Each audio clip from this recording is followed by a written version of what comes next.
back with another episode of the Lakers Fast Break podcast. It's Lakers weekend, everyone. Closing out a great Lakers weekend. It's Gerald Glassford coming right back at you here from the Lakers Fast Break. Pop Culture Cosmos, where we cover the latest news and trends in pop culture each and every week, twice a week, wherever you get your podcast. I got to get Legend on a Pop Culture Cosmos sometime soon. I think I'm going to have to do that. We got a lot to talk about in the gaming world. That's right. He can indeed. On the latest Pop Culture Cosmos, we actually discussed my good friend John Orlando and we went back in time in the annals of pro wrestling history, covering many of the most popular territories from back in the day. We cover organizations like World Class Championship Wrestling, ECW, also as well the AWA and more.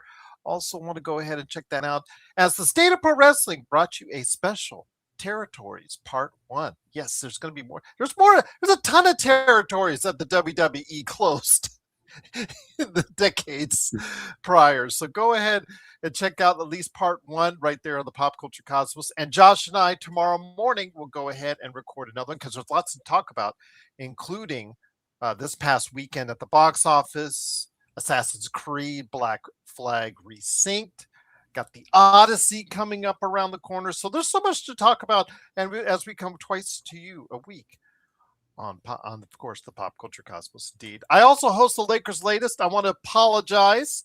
I guess they at the Fan Arc Network didn't realize that I'm doing stuff every day because I sent them one on Friday night thinking, yeah, it's going to be posted Saturday morning. And they said, oh, you sent one?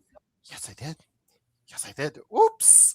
We'll post it on Sunday morning instead. I said, all right, well, again, no problem. But I've been coming to you guys every day on Lakers Latest, trying to get that channel up and going, get that channel. Over 12,000 views in the past week alone on some really good volume on a lot of videos. So I cannot thank you guys enough for stopping by Lakers Latest.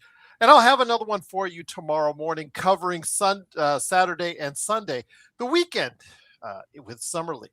Summer League, although this is last year's shirt, I did buy this year's Summer League shirt, and I'm going to sport that this week. You'll see that. You'll see what this year's Summer League shirt is there for. Because I've been to Thomas and Mack twice already. It's been hopping. It's been hopping indeed. So also as well, I want to go ahead and make sure you catch Legend at I Got Next Sports Media. He covers the sports world like no one else at I Got Next Sports Media. Indeed.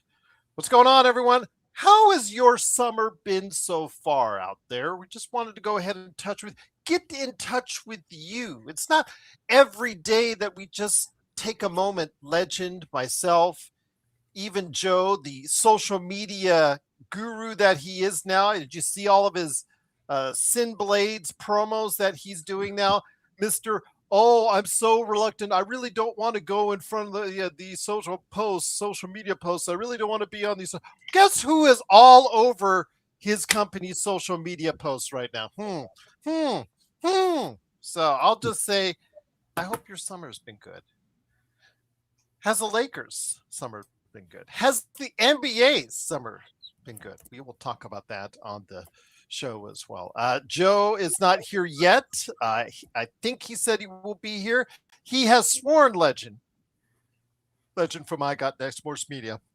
He has sworn that he will not curse. He said, for the 20th time, Gerald, when I come on tonight, I will not use foul language. I don't know what possesses him. Again, just usually something or someone, or he comes to realization.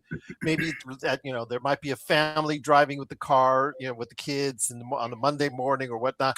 Just something overcomes him, and he just swears that he's going to go ahead and not swear. So, over under the amount of minutes that Joe will not swear before he finally just says enough too much, because it took you a year plus before you started swearing on the air here at the Lakers Fast Break.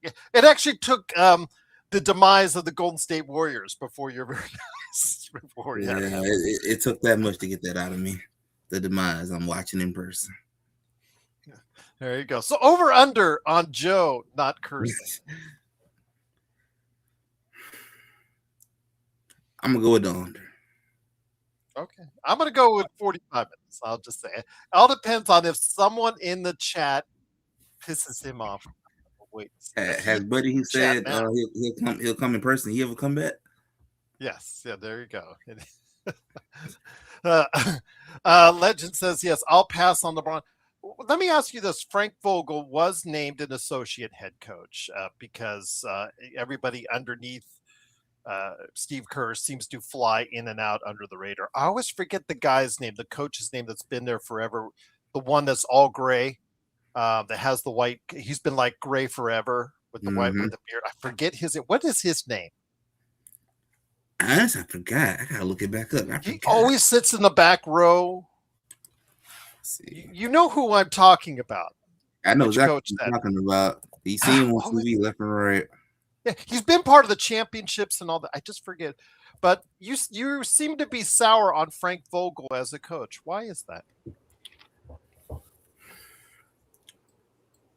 I guess I would say I'm sour about it because I'm like, this ain't no move to try to bring LeBron. If it long as got nothing to do with LeBron, I'm all right with it at that point. But if this is like a tactic of because he coached LeBron, let me see if you want to come be partnered with the person you won the championship with or something. That's when I'd be like, all right, come on now. Come on now. Because I think he's a good coach. I think he's a really good coach. Yeah, defensively, he's a good coach. Offensively, don't let him drop your floor plans. But again, he's a championship-winning coach. He built a defense that's really solid. He got fired after a 49-win season with the Phoenix Suns, and they brought in another world championship coach, and that didn't do any good. So they brought in another coach, and then finally, they seem to be doing better, in their opinion, as far as I can serve. But yeah, Frank Vogel, I think he's a solid coach. I just think he's not great, he's not bad. I just think he's really solid, and I did think he deserves another shot in the league. But as an assistant coach, he's been an assistant coach now for Jason Kidd when he was at Dallas before Jason Kidd got dumped, and now that with Steve Kerr, indeed. But Bruce Frazier. Bruce, yes, best. Thank you, Bruce. Thank you, Bruce Frazier, I believe. Is that correct? Yeah. He's been there forever.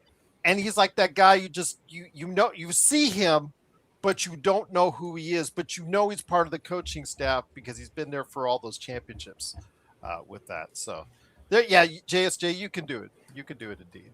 But also here today, a good man indeed. Of course, he is the guy behind all those videos that you see on social media. He is, I'm so reluctant to be, I don't want to do that stuff. I don't want to do that. But he ends up being all over his company's, that and his employees dancing because they want to go to Disneyland. It is, of course, Joe Soro. Joe, glad to have you here. By the way, he had on Stone Hansen on his channel. Of course, the Joe Soro experiment. Want to go ahead and say, how's your summer been going so far, Joe? It's a time of transition in a lot of ways in terms of the business. Yeah, reluctantly, I did not want to be the stooge in my marketing, but it is what it is. There'll be other things coming up here, hopefully soon. I'll kind of gauge it as best I can. I think they're good. I think your spots are good, man. I like them. Yeah, it's gonna have to translate too. That's gonna be the most important part. Of course. I don't know what's the next step, but we'll find out soon enough. But as far as the summer basketball activity, after the first summer league game, I have not had the chance to really watch attentively Lakers basketball in summer league, but I have seen some spots, some highlights on the Thieros and the Cars, and a lot of positiveness coming out of summer league, which it's been a while. It's been a while since we've heard good news out of summer league. And of course, the timing of it, I'm not able to watch it. Usually, we're pretty connected to it during the live broadcast, but I still don't really have a feeling right now on where the team should go, how it's going to go. The signings are at this moment overpays for most. And there's not really a phrase that can change that. It doesn't necessarily at this moment. It doesn't really. There's nothing you can say. Well, is Walker Kessler going to play better than he did 2 years ago? We don't know that. Is Quentin Grimes going to play better than he did in Philly? We don't know that. The reality of that is we just don't know. And there's going to have to be a waiting process here on how this develops, because it's not going to probably be out the gate either. Usually out the gate success typically is when there's seasoned players, when there's new players that aren't known to be regular starters, let's say a couple of them being regular stars. It's not something that usually comes out the gate. So maybe that happens. But we also have to worry about, as Laker fans, that is the Austin Reeves character going to play all year? He's played an 82-game season, so he's capable of doing it. And then we have to see if Luka can play 75-plus games plus playoffs. Those are probably something that I'm probably looking at more. There's a lot of talk about Kuminga and things like that right now. And I'll be honest with you, I've not really felt the need to delve into it. Kind of, and I know this is a different scenario here, but I remember when, even though they're completely different players and obviously completely different impacts, when the Dodgers went into the 2023 offseason and Shohei Ohtani was available, the thing with baseball was sometimes those top tier players don't sign till March, right when training camp starts. So I made an effort. I'm like, look, the season just ended in October. I'm not going to sit there every day online in half of October, all of November, December, January, 5 months, pressing F5, waiting for something. I said, heck no. I said, Bryce Harper didn't sign till late. Blake Snell didn't sign till late. I'm like, and these guys are Cy Young and MVPs. I go, and then I heard how much money Ohtani was garnering. Like I heard $400 million. Like, who? This is baseball. Why would you pay someone in baseball $400 million when they only get a chance to play 4 times a game or get an at bat 4 times a game? Boy, did I butcher that thought. So seeing how things are progressing with the current roster upgrades, Kuminga seems to be the carrot right now because it's Lakers and it's Kuminga, and the Lakers need a wing player. And there's a lot of talk about there might be something in the works where they'll send LeBron to Cleveland. Cleveland will send something to Atlanta. Atlanta will send Kuminga and a sign and trade to the Lakers. That's the latest stuff I've heard. Not something that couldn't happen. I don't think it's that out of the realm of possibilities, but it still kind of feels like, really? Is that how this is going to be? Like the Lakers in the end turn LeBron into Kuminga? That's just an odd scenario at that point. But being patient is going to be the most important thing now, between now and training camp, and then of course the season starting. And I think the best news I heard this week, and I sent it to our chat with all the boys, is guess who's upset about the CBA and the apron right now? The NBA PA. Oh, yes. Now you're angry. Now you're complaining. Oh, did anybody read when they signed, or did you guys just sign it without reading anything? Boy, did they butcher themselves. And there's no more proof than seeing what Wembanyama did in taking a massive pay cut when he absolutely should have never taken a pay cut. But what can you do? You have no choice now. If he doesn't take a pay cut, they will not be able to sign the guys that they want or have a chance to sign who they want, and they're never going to be able to compete for a championship year in and year out. And at NBA PA, it's your fault. Every bit of it. Not the owner, not actually Adam Silver at this point. Now that you've come out and known what you've done, it is 100% the players and the PA's fault that you signed the most atrocious CBA in sports history. Izzy, Jake Bravia connect plus 1 or 2 second rounders for PJ Washington, because I know he's the other infatuation lately for the Lakers legend. It makes sense for the Lakers, but not for Dallas, because I don't. If I was in Dallas, you already got skunked by the Lakers before on a trade, and now you're dumping Connect and Jake LaRavia in my lap. Oh, that would be, I'm sure Dallas fans would just. That's a riot at that point. Yeah. But if they take it, shows, what? There's a sucker born every minute. One was born in Milwaukee, legend. Now, get this. Now, I've thought about this because I talked to Caleb Ponce back before how we likened Masai Ujiri's history to Rob Pelinka as far as a history of hits and misses. But I also liked Milwaukee's John Hortz as a GM because he went all in. He went all in, off all of his assets, got the title that he needed to get for Giannis Antetokounmpo. Then after that, in the aftermath, tried to sustain it, went all out, did the Damian Lillard trade, wave and stretch now to get Miles, tried everything he could, depleted all of his assets. Then, obviously it wasn't meant to be there. So he reminds me a lot of Rob Pelinka. And then, in true Rob Pelinka fashion, Gary Trent Jr. I thought the Kevin Huerter deal was really going to last as the worst deal of the summer, legend. But Best called it before I did in the chat.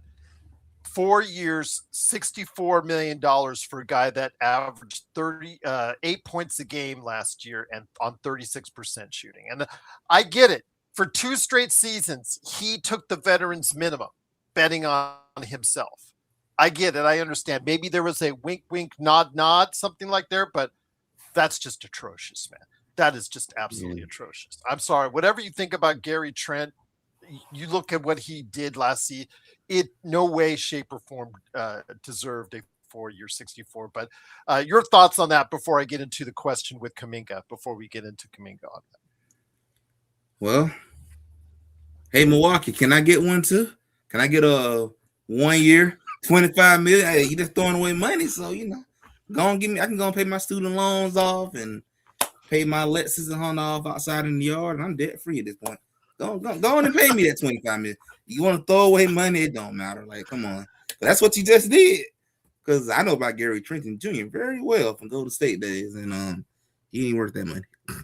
I don't know what's up with that, but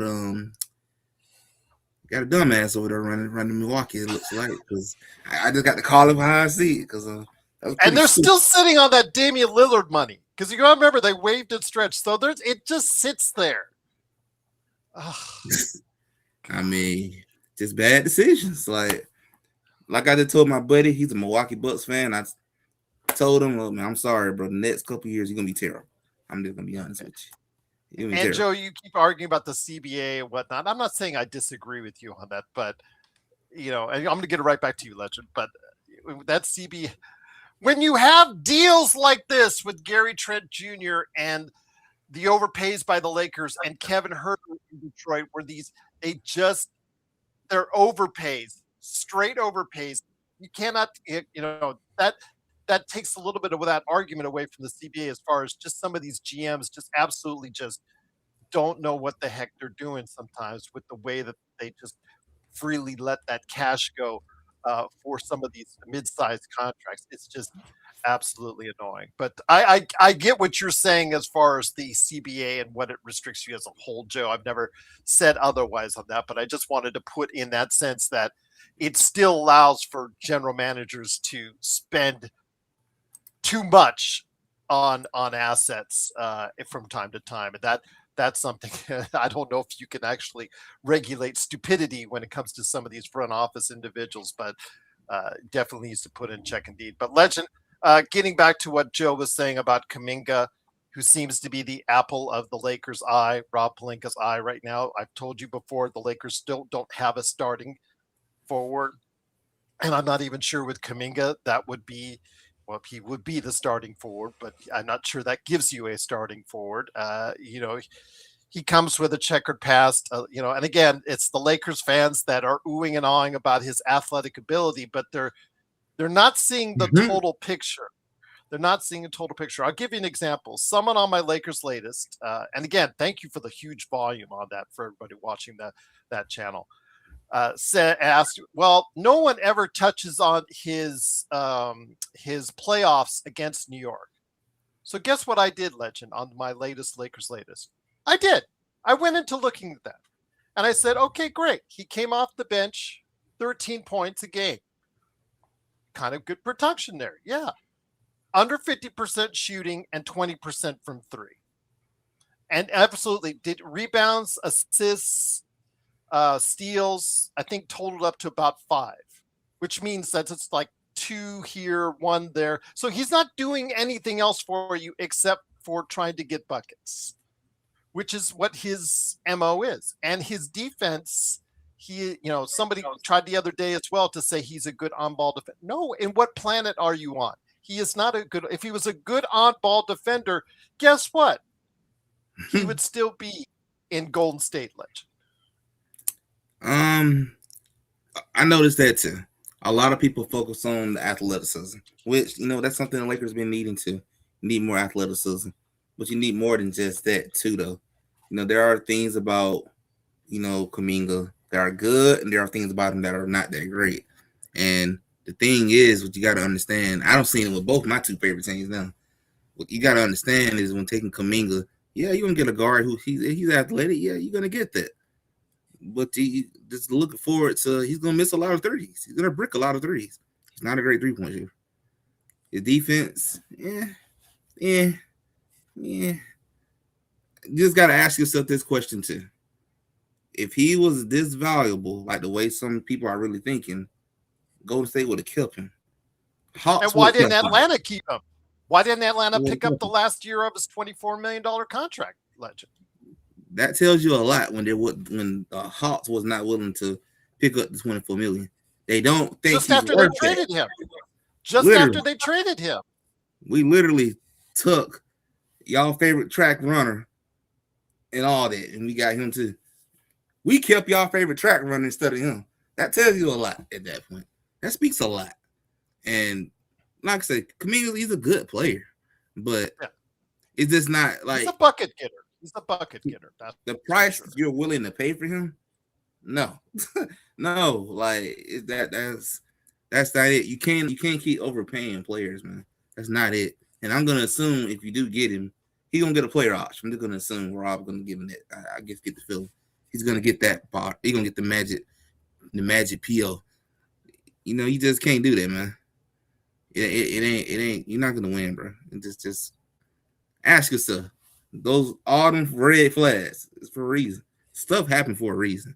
You got to see around, look around at the hidden picture sometimes instead of looking at what you can fully see. Look around at the other stuff too.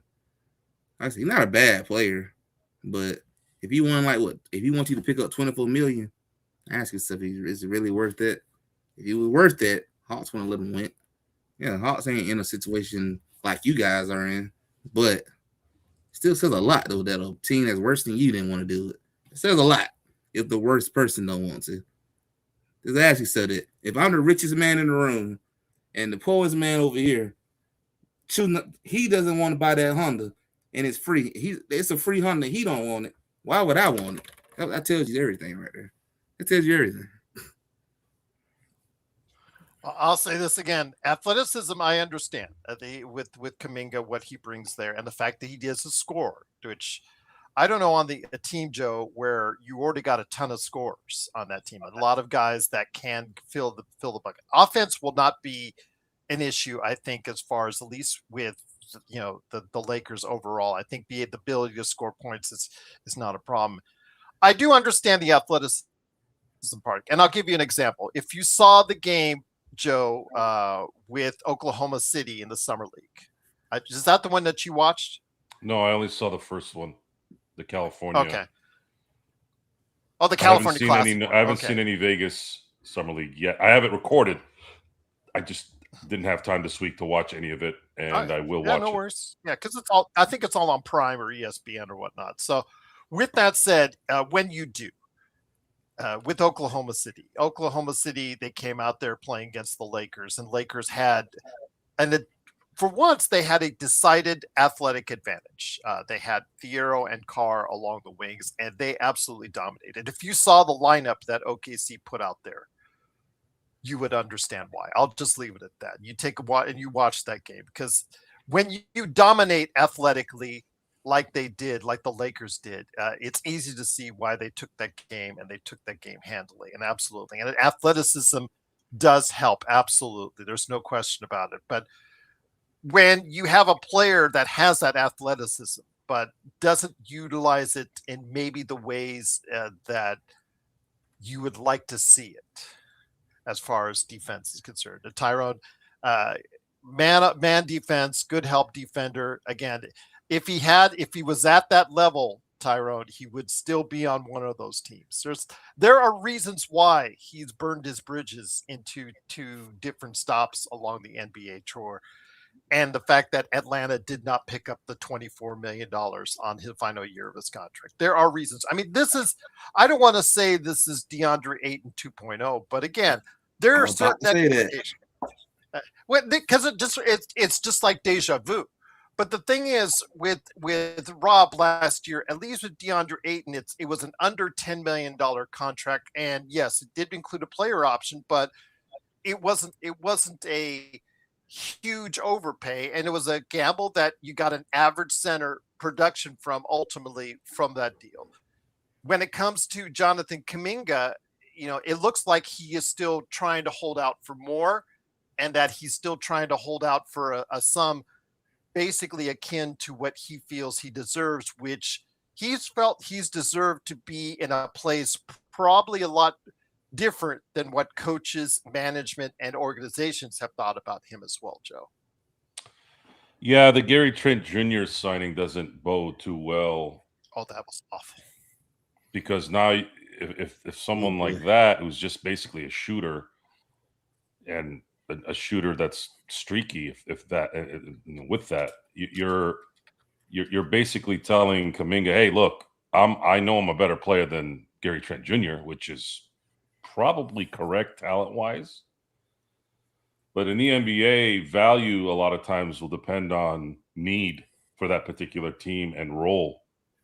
Yes, we know that Glenn Rice was a better basketball player than Robert Horry, but I wouldn't. And I love G Money. Love G Money. Loved him in 2000. Still do. Still like him as a person, everything. But he's not more valuable than Robert Horry. Robert Horry did things that were so astronomically priceless that there's a sense there to make that make sense when you see the result of the two differences, right? So you have a player who is making what? Why is my math all off? Is it 16 mil per? It's 16 mil a year is what it averages out to. My guess is Kuminga wants his money that wasn't picked up. It's pretty obvious that's what he wants. The Lakers and Rob player option, maybe there's something there where maybe somebody finally said, listen, you got to stop giving out player options. And they have time to do this. They shouldn't be in a hurry. My instinct says Kuminga's issues have now gone from one place to another place. And he's got to now be a prove it and then we'll take care of you later area. So for me, I would do this. I would do a similar, since you brought up DeAndre Ayton, I would give him 24 mil if they can make it work. Again, I got to look at the structure, who they trade, if that's possible. Give him 24 mil, cover him for the number he wants, but you put a team option for the second year. Then you tell him, listen, we know Quinn Snyder. Okay, Quinn Snyder's a good coach. Quinn Snyder may not be a popular coach in the realms of the NBA. He might not be an all-timer, whatever. Okay, but he's a good coach. Steve Kerr, not a fan of him off the court, but he's a pretty decent coach. So now you have two coaches, especially somebody like Steve Kerr, who is patient and very accommodating. He is a player's coach. If you have two guys that are known to be good coaches that have had issues with you, you're in a bad spot. And now you have to prove what you can do with this team now. And for the Lakers, it's worth the risk because they have to fill up that particular position. They have no wing players that are worth a damn. Sorry, Gerald, was that a curse word? No, you're good. It's good. Mhm. It's PG-13 level. It's good. Yeah. And that's probably what they're working out. And there's really no hurry. And if it doesn't work out, all right, well, it is what it is. And a lot of these signings, now that we're talking about this, all the crazy signings, you have to understand there's a salary floor in the NBA. A team has to spend 90% of the salary cap. So all these signings that you see, even as far back as the Kobe Bryant signing, everyone who's ignorant to the process and the business of the NBA are not clear on how this works. This is why I don't like the salary cap and all its BS.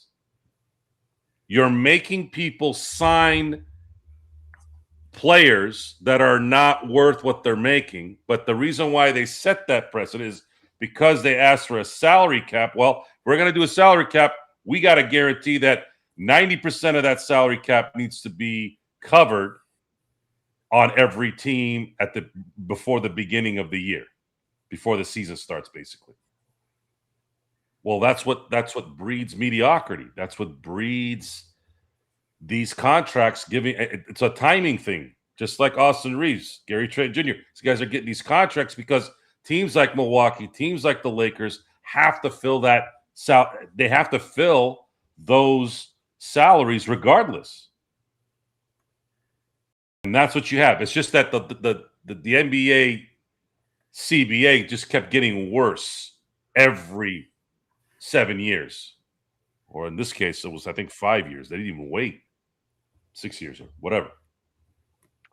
And when you have that, this is you can't build a team. And again, owners, I'm not trying to side with the owners here, but the star players are the ones that get hurt in this deal, and the fans. Especially the fans, especially with what's happened the last few years with free agency and the trade deadline. What was one of the more fun times of the year is now become as entertaining as watching paint dry. We're waiting on LeBron James to make a decision again in 2026. I think it's time that stops. And I have to constantly go through social media outlets and have to hurry up and scan through the abhorrent mug of his agent yapping and basically BSing every minute of every day. I cannot. It's a constant shut off everywhere I go. I mean, who takes that guy seriously? Seriously, who takes someone like that seriously? How do you believe anything like that? And why do you feel that you need to say there's a bunch of people sending telegram? Might as well just say they're sending telegrams to see how we're doing and when we're available. Really? Who are you fooling? So I do want to throw this out there. I'm trying to set expectations here, folks. Guys, I know Kaluma's been playing well. I know Carr's been playing well. The last few games, I know Adou's played well. The first couple of games, he was a little erratic. That's fine. But I want you guys to understand something here. Please, don't put pressure on these kids when the season starts. These guys are not going to make that big of an impact. Well, it's so funny, Joe, you say I apologize for interrupting. And Legend, I know, has heard this before, because after the Lakers game this past weekend, where both Cameron Carr and especially Adou Thiero had his breakout game, and credit to the kid. This is something I've been waiting for a Legend for a long time now, for Adou Thiero to finally have a breakout game. Now, between him and Chris Mannion, hitting a three-pointer still seems like a pretty big challenge. Has not happened yet. But Adou Thiero is finding other ways to make an impact. And like I said, this is what the thing with Kuminga that I have an issue with.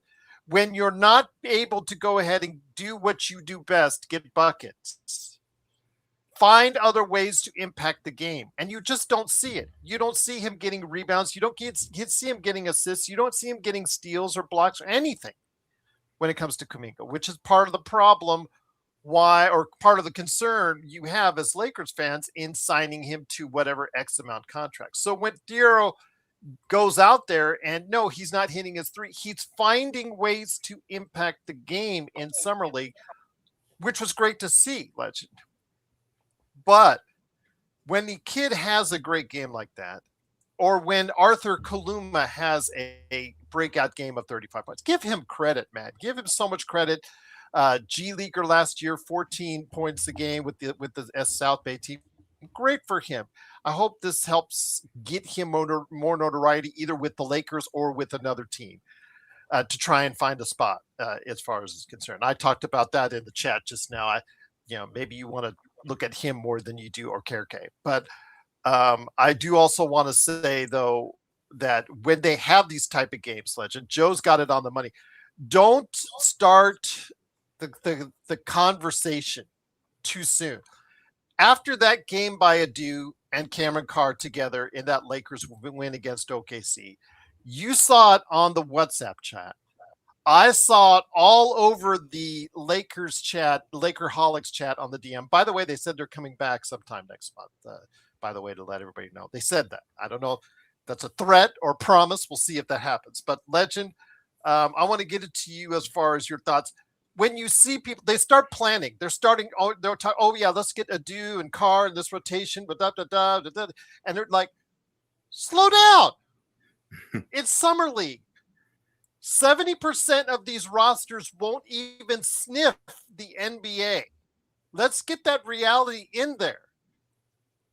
And they just don't get it sometimes. It's that, yes, it's Summer League. It's a great confidence boosting performance for Adou. I love it. I absolutely am really happy to see it. But like Joe says, you don't want to make too much out of a good game in Summer League. Otherwise, Caleb Wilson will be getting the NBA MVP by the end of this next season. Yeah, just like I watched our rook from Golden State and my rook from the Hawks. They look good. It was like I told you, Gerald, on the last show we did together. A lot of these rookies, so far the rookie class looks really good right now. Yes. They all are displaying right now, like all the way down. They're like the entire lottery picks right now. All look good. All look phenomenal. You just got to remember, it's Summer League. It is a difference between Summer League and the real deal. It's not the same. Like Gerald just said, a lot of these guys not going to even sniff the league. Most likely going to either be in the G League or going overseas. It's going to be one or the other. it's easy to go out here and dominate the summer league. It's a big difference being in the NBA. So just like Joe just said, take the pressure down just a little bit, because one, they're still kids. They're young, still trying to figure things out. And two, it takes a lot of time to translate what you did in college and what you're doing on the summer league level to go to the NBA. It don't happen just like that. It don't work that way. That's why I'm happy to see a lot of these rookies looking good. That's good. It looks like a real good draft class. But I'm also realistic and know a lot of these numbers that you're seeing, like 25, 26 points, they're not going to do that in the NBA. That's going to come down by like 10 or 12 points. Probably going to come down to like 15 or 12, something like that. You might have one or two rookies, might be your number one, number two pick, who might come out there and give you between 17 to 20 some points a game, or 17 to 25 in that range. But a lot of these others that you're seeing, like 20 picking all the way up, probably not going to see a lot of it. It's going to come down a lot. So be happy, continue to applaud, give them guys support, give them that confidence boost, because that's good to get going in the season. But be realistic at the same time too. Be realistic. A lot of that's not going to happen on the NBA level. That's a lot of pressure to put on a kid to be like, come out here and lock down the number one player for Philadelphia. You're asking a lot. That's unrealistic. That's not even fair. So let the kids come in and learn, let them develop, and go from there. Just to let you know, Trojan, third-year players that are on guaranteed contracts usually don't play in the league, in the summer league. Usually they're just good. They're by third league. Now, if they're in their third year and they're still fighting for a roster spot, you will see them mixed in with some of the teams or whatnot. But if they're already have a guaranteed spot, they usually are not playing in the from the their third season on anymore in the summer. They're usually working out possibly in Vegas with their teammates or friends on other teams, whatnot. They usually have informal workouts and throughout the summer with like that. But yeah, they do not usually end up like no Bronny, no Connect for the summer league. But one person that they keep asking for, Joe, and they were chanting his name last night, was for Robert Avila. Whatever vernacular you want to use as far as for Kareem Abdul-Jabbar, Milt Chamberlain, what have you. There was actually a row of people with Robert Avila T-shirts on, begging for him to come in. And after seeing him, and I don't know if you saw him in you say you only saw the first game of the California Classic. I think he appeared in the second game in the California Classic. And I'll quote Tough at that point in time. I remember clearly Tough saying, well, that first minute didn't go so well. I think it was 2 turnovers right away. And, Robert Avila just, we always talk about Bronny not being a NBA player. Sorry, guys. Just Robert Avila is just not an NBA player. He does not look it. This game is too fast for him right now. I don't know how you expect him to defend anyone, and I mean literally anyone in the NBA. And at this point, unless he's shooting 50% from 3, I don't see a future for him in the NBA right now. But he does have good vision when he's not throwing the ball away. But your thoughts on Kareem Abdul-Jabbar, as they say, who is, I guess, become the new Bronny James of Summer League for the Lakers? I think we've gotten enough novelty players in our lifetime. I don't know what he's doing there, and I don't know why the Lakers would allow it. This needs to start getting serious again. I think dealing with this nonsense is exhausting. It's all the boys are talking about in the chat. I wanted to go through the chat and punch somebody in the face. And you wonder why I don't go on there very much anymore. It's like children. You guys are like children with this garbage. You didn't get enough with the Bronny thing? The YMCA, the Make-A-Wish Foundation players?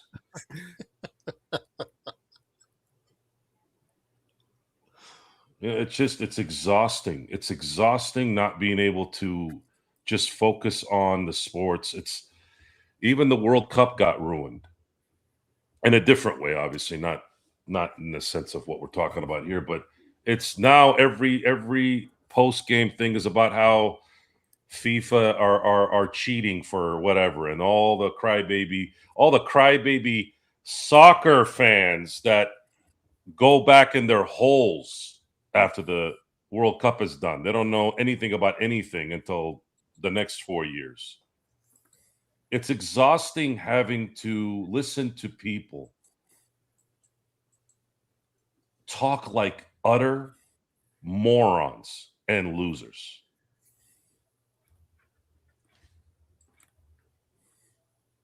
It's just it's tiring. And addressing it makes me angry because I have to now talk about it.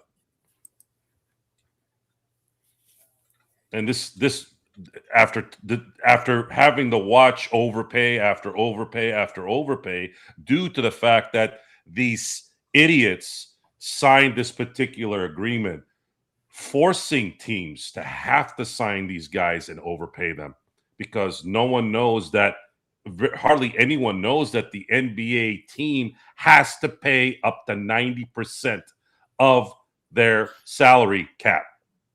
So it doesn't, a team can't just go do whatever they want. They have to sign these guys. Under the salary cap, over the salary cap, doesn't matter. And as far as the Cameron Carrs are concerned, so Cameron Carr was clearly a talent in the shooting arena, and he hasn't disappointed. The moment he played in that first California Classic game, you could see it.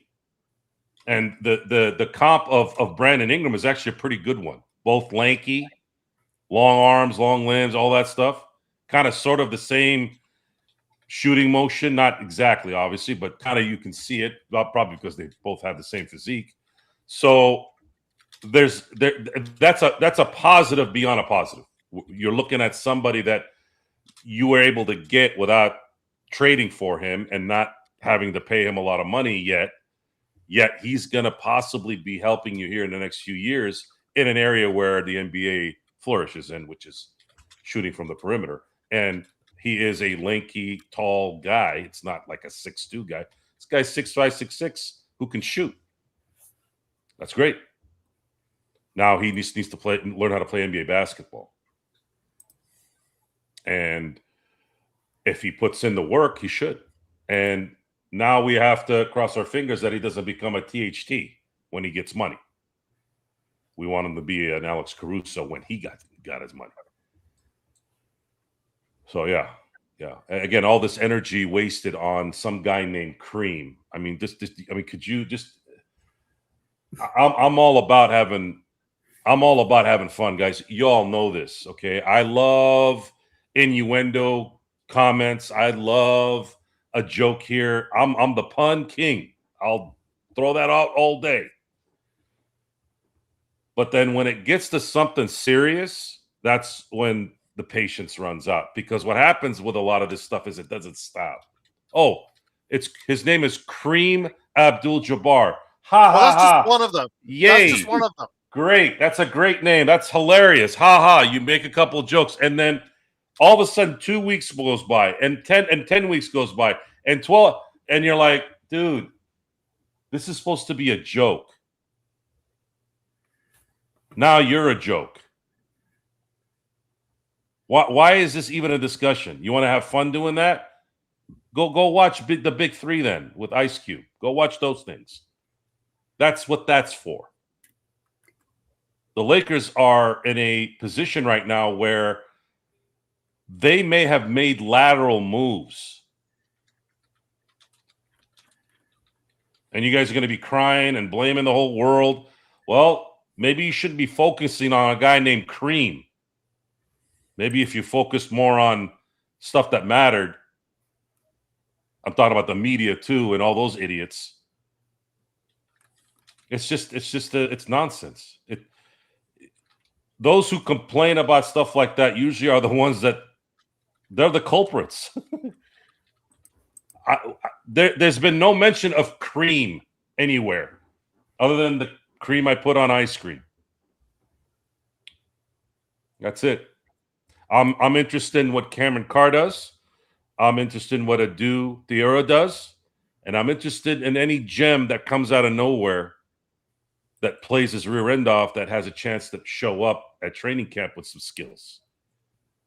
And as far as the Kumingas, as far as the Vanderbilts, the Connects, how that plays out, well, my hope, God help us all, my hope is that at least Jared Vanderbilt is not on the opening day roster. Connect isn't so much a big deal because it doesn't matter if he plays or not. The problem with Jared Vanderbilt is he's at a position that they have to have, and they don't have any. That's what I'm scared of there. Now, Connect is supposed to be that guy, but he's not. But he's getting paid, what, $4 million? Jared's getting paid 13, 14, 15.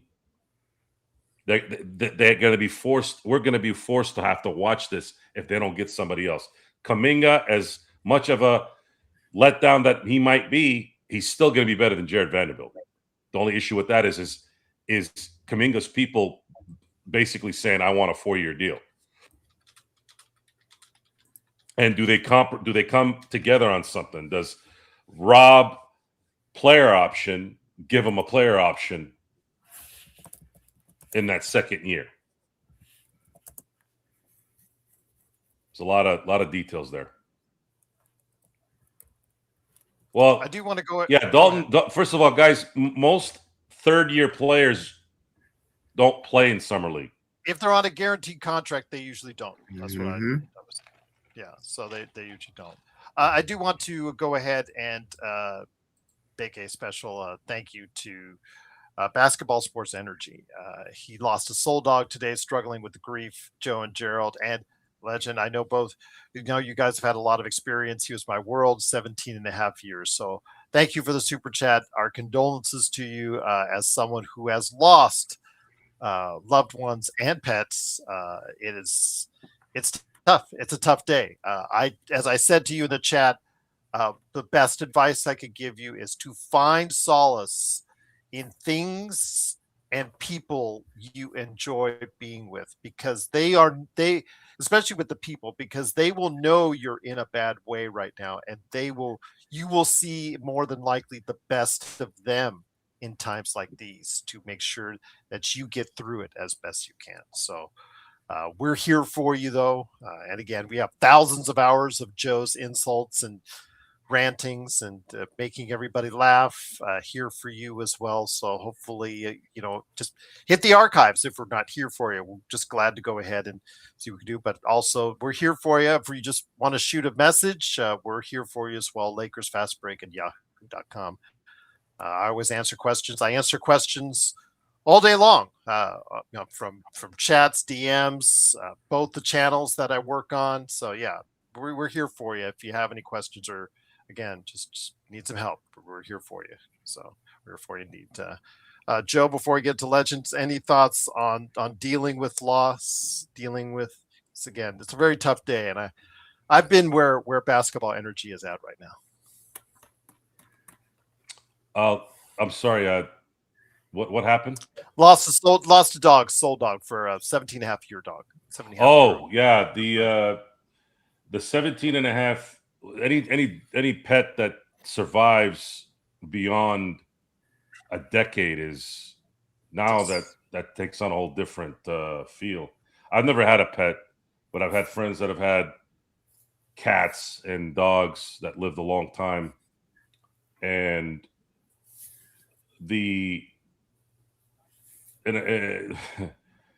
the pet becomes a sanctuary for a lot of people, and yeah, I would say if I did have a pet, there would be a similar feel if that were to happen. That's probably why I don't have pets. Well, I have a dog right now, 3 years old, but I've had a cat that was 13 years old when she passed away. I tell you what, you know what it's absolutely just terrible. What just feel off. People ask about what would cure the world, what would bridge the gap between political side A, side B, race versus ethnicity, blah blah blah. Just elect a dog. Elect a dog president, and everybody's problems will go away. Everyone. It's the most universal being on the planet. That's where we've gone in society. So yeah, I get it.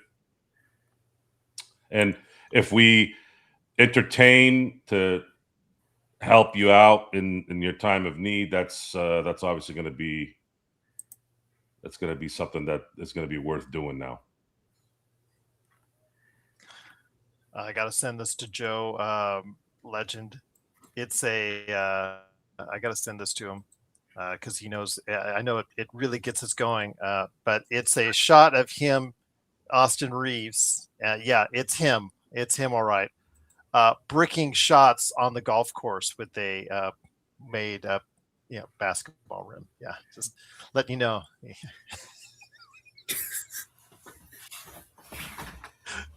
Oh, In golf clothes, no less. honey, get my I said hand. it to Joe's Twitter. We talked about the last show. We talked about, and I've had discussions with people that are like us that know the game. I don't have any. I feel that if I had grown up in the NBA culture, I feel very comfortable that I could keep up with. The caddy is making more than he is, Joe. The caddy is.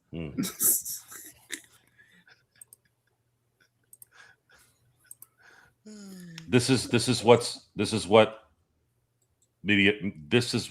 mediocrity creates. A mediocre mindset.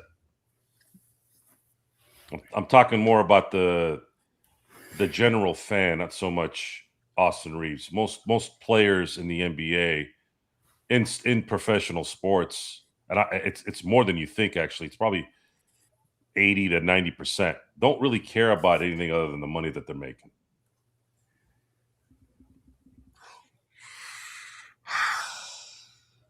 And that's what that is. So I'm not saying I'm trying to make it clear. Look, it takes a certain player, and they're very few, to want to be elite. Most want to play and make money, and that's it. Larry Hughes. You guys remember Larry Hughes? I do. You remember Larry Hughes? Pretty good talent. I always use him as the example. Back in the day, Larry Hughes, he came to work to get paid and go home. That's it. He didn't care if it was in Washington. He didn't care if it was in Cleveland. He didn't care. He was in Philadelphia. No. And most of those guys are like that. And Austin Reeves made history in that he's the highest paid non-drafted player in NBA history. Mm-hmm. That's pretty nuts. When you're the first of something in a league that's been around for 70 years. That's it. By the way, you guys do know that, right? This is the 70th year that's coming. Can't wait for all those celebrations, Joe. Yeah, 70 years of the NBA. And to put that in perspective, the Lakers have been in 31 of the 70 finals. The percentages used to be better 10, 12 years ago because they hit that dry spell. But It's a pretty crazy stat. Before they missed the playoffs, right after Kobe blew out his Achilles, I think they had missed the playoffs only 5 times in their entire existence in 2014. That's pretty crazy. Great suggestion, Big V LAL. Going to a shelter to get a dog to adopt a dog, because there's always pets that need adoption. I just had a friend that just adopted, and under $500, all shots, everything taken care of, and it got a beautiful 3-year-old, and very happy right now. It changes your world when you get a pet. I'll leave it at that. DBSH, thank you for celebrating 21 months of being a member. Truly appreciate it. Just $2.99 a month. Just let everybody know on that. I do send stuff there that hits on this channel a few hours before it hits regularly for everybody else. Just to let you know, as a member, indeed, truly appreciate it. Thameless asked a good question, Legend, on what we were touching on earlier. And Joe, I want you to look at the Lakers roster as it's currently constructed, because I have a question for you coming up. Legend, is it just the G League defenses? Because I mentioned I estimate about 70% of the current rosters you see now in Summer League will not see more than just a cup of coffee in the NBA. Most are probably nowhere near. Like on the Lakers, there's 2 guys that are going to be on the team. There's 2 guys that are 2 ways right now, 3 guys that are 2 ways right now, and maybe 1 more player I see that could actually, like Arthur Kaluma, that could actually make an NBA roster in some form or fashion. I have, you usually see, in the Summer League, you usually see a lot of things that, players that just, are never going to make the league. There was a kid last night when I was watching shoot a free throw for the Lakers, number 45, I forget his name.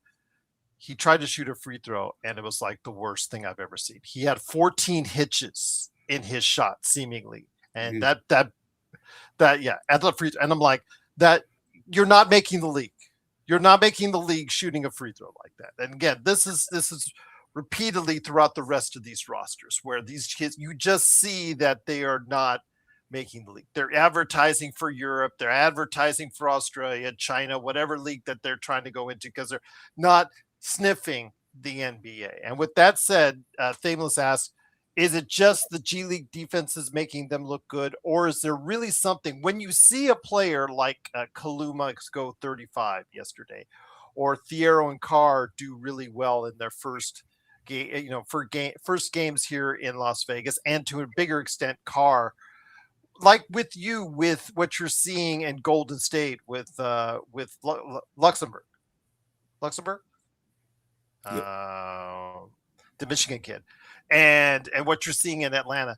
Is it just the G League defense and the fact that the talent is so disproportional from the few that are going to make it to the many that are not? Or is there really something you can put on when you see these guys, like the rookies you talked about that have scored so well so far, and the second and third year players that are doing well as well? I think, it could be a little mixture of both. Like, a lot of them guys in the draft, in my mindset, you should be better than a good bit of these guys that's competing for these other jobs. I think a lot of these guys are actually really good, but at the same time, you are going against, lesser talent. And I think a lot of people got to look at it like this too. They're elite compared to the talent they're playing against, right? I mean, they're elite compared to the G League talent, guys from overseas. They look elite in that department. It's not the NBA, though. That's the biggest difference. Like, I don't think that these guys in Summer League are I don't think they're terrible. I just think they would kill us on the court. Any of those guys that are not playing, they step onto a court with you and I, and the usual pickup games, and they would destroy all of us. But it's a matter of perspective. You still get my 10 points, but I would definitely say it ain't that bad. Like, I don't think the defense is just that bad. I think they look elite amongst their group level. When you take them out this group level, and put them in the regular NBA, you come down to earth a lot. And I think that's how it pretty much look, like how Gerald said. If we went against a lot of these guys playing against us, yeah, they'll probably stump us. You look good. It's a big difference when you're playing against these summer league guys to the NBA. It's not the same thing. It's very, very, actually, it's not that often to where you see guys dropping 25 in the summer league gonna come in the NBA and do the same thing. It's not that often. A lot of times when that happens, that's usually your top 3 or top 5 picks. They might be the ones doing it. Everyone else, they're gonna come down to earth. So if you see somebody who was drafted 30th pick in the draft or 31, he out there dropping 25 or 20 points, 9 out of 10, he's probably not gonna see a lot of playing time. And the most points he's gonna probably score will be about 10, 12 points, somewhere around that range. He ain't gonna do all that. And that's what you gotta look at. What you should look at, what you're seeing on the court right now is these guys can probably come off the bench and give you some good production. That's what they look like they should be able to come out here and do. If you can dominate the summer league, then you should be able to come off the bench and get some good production. If you expect starter-like minutes based off of what you're seeing in summer league, then you're going to be disappointed because your expectations are too high. It's too high and it's unrealistic. Unless you're the number 1 or number 2, number 3, unless you're number 1 through number 5 in that range, it's probably not going to happen. 1 through 5 probably can go do this on the starting level for the NBA. Everybody else, you just don't expect that. You can be surprised. It could happen. Anything can happen. But if you be realistic, probably not going to happen unless you're a top 5 draft pick. You're not expected to do that. Them top 5, they're expected to do that. They should come out. Top 5 picks should come out here and run over everybody in the summer league and come put a good production in the starting lineup. But after that top 5, you might get it, you might not. You just don't expect it. That's how I would say it. But you can with guys like for Carr and for Thiero, who are on guarantee contracts, who are NBA players. And Dameless says, no wishy-washy answers on this, Joe. Let me see. Let me go. He said, yeah, no wishy-washy answers on this. He said, are there players that are going to make the league? These are confidence-boosting games. When Thiero gets a 20 spot, which he's not done, really that since South Bay, it shows that for him that he's working on his game and trying to do things better all around. You've been impressed in the one game that you saw at the California Classic by what he could do other than doing that, like rebounding, distributing the ball, playing defense, etc. That's what I've been impressed with him most this summer. Not the electrifying dunks, because we knew that already came in fold. It's the other things that I'm impressed by, that what he's working on this summer, which I asked what he needed to do is work on other things. And Carr coming in right away from the get-go and finding himself as a scorer and the three-point range at a decent clip and a decent level is an encouraging sign. With some of these other guys, Kaluma, he is playing like he is fighting to get on somebody's two-way roster on an NBA roster, and something he really looks like he could evolve into. The other guys, again, a lot of hits and misses there when it comes to the Lakers roster. But and Mannion looks like he defensively, he can't play at an NBA level. If he just finds an offensive game, it could be something that he could evolve into a regular rotation, a roster player. I want to put a roster player as well. So again, Joe, I think there are players that can make contributions on the Lakers with some of the players that you're seeing on these rosters. Yeah, if you want to kind of gauge a player based off of a summer league game, it's not too hard to figure out. Look at the speed in which they get their shot off, get to their spot. You can see the demeanor sometimes, and it's different for everybody.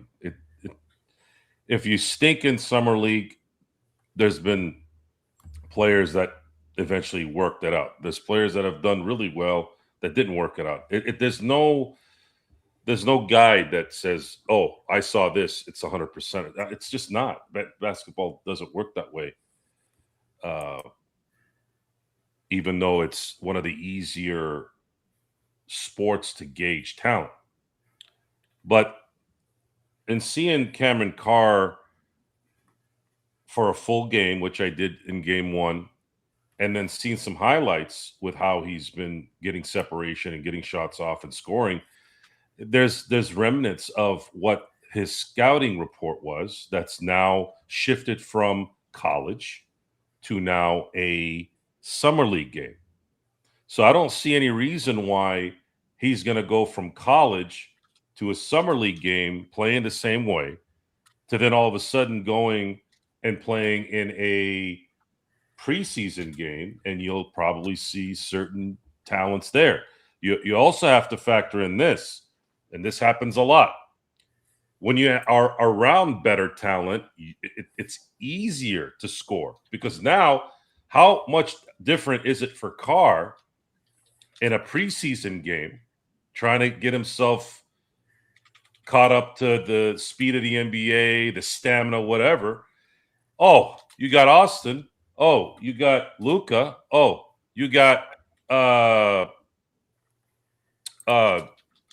Kessler. Those guys are going to take priority. You know, it's not like you're waiting for Chase Ross.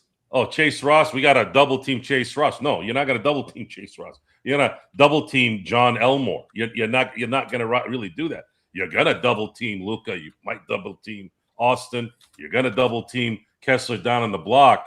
Guess what? That's one less guy now that a 6'5", 6'6" young player is trying to come into his own, who already can shoot. Now things are a little bit easier in the things that you already do well. Cameron Carr has the talent and the size to be very good in the NBA. There's only two things that'll derail him: work ethic, injuries. If he doesn't get injured and he puts in the work, Cameron Carr will be a solid NBA player because he can shoot. Because of that one thing, and then to add to the fact that he is an NBA body, it's the prototypical perfect physique for. He's not as built yet, but he's still a kid. He's going to grow into it. But you're talking about a guy that's 5'6", 6'5", 6'6", lanky, long, and can shoot. Man, getting that at the 24th pick makes a lot of sense, even if he doesn't pan out. We talked about Dalton Knecht when the Lakers drafted him 17. That was the best player available at 17. There was no fault in the team picking him at that time. There was a lot of talk that he was going to be a lottery pick. They got Dalton Knecht, and Dalton Knecht, the first 4 months, was progressing very well. You had a rookie player who is also built like a much, wider NBA player, a little more meat on him too, who could shoot, who's got athleticism, couldn't play defense, but he's got the athleticism and can shoot. And then the irony in all this, by the way, is the rescinded trade allowed the Lakers to choose Cameron Carr. If they had not rescinded that trade, they would not probably have Kessler, and they're not gonna have the ability to draft Cameron Carr.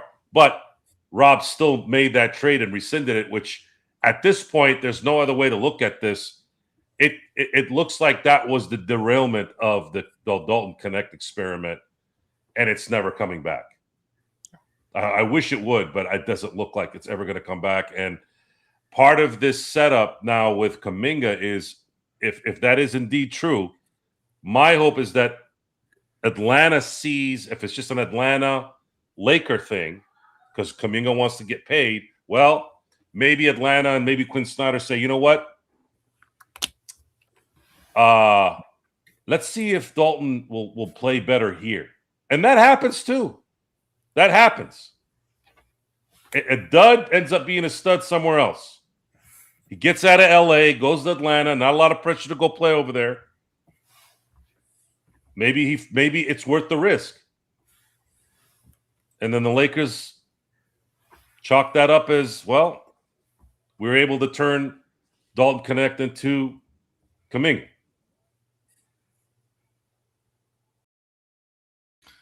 So with that said, and once again, it's the Lakers Fast Break. It's Lakers Weekend, everyone. Hopefully you're enjoying the rest of yours as it finishes out. We're almost done. Actually, Legend is already on Monday time already.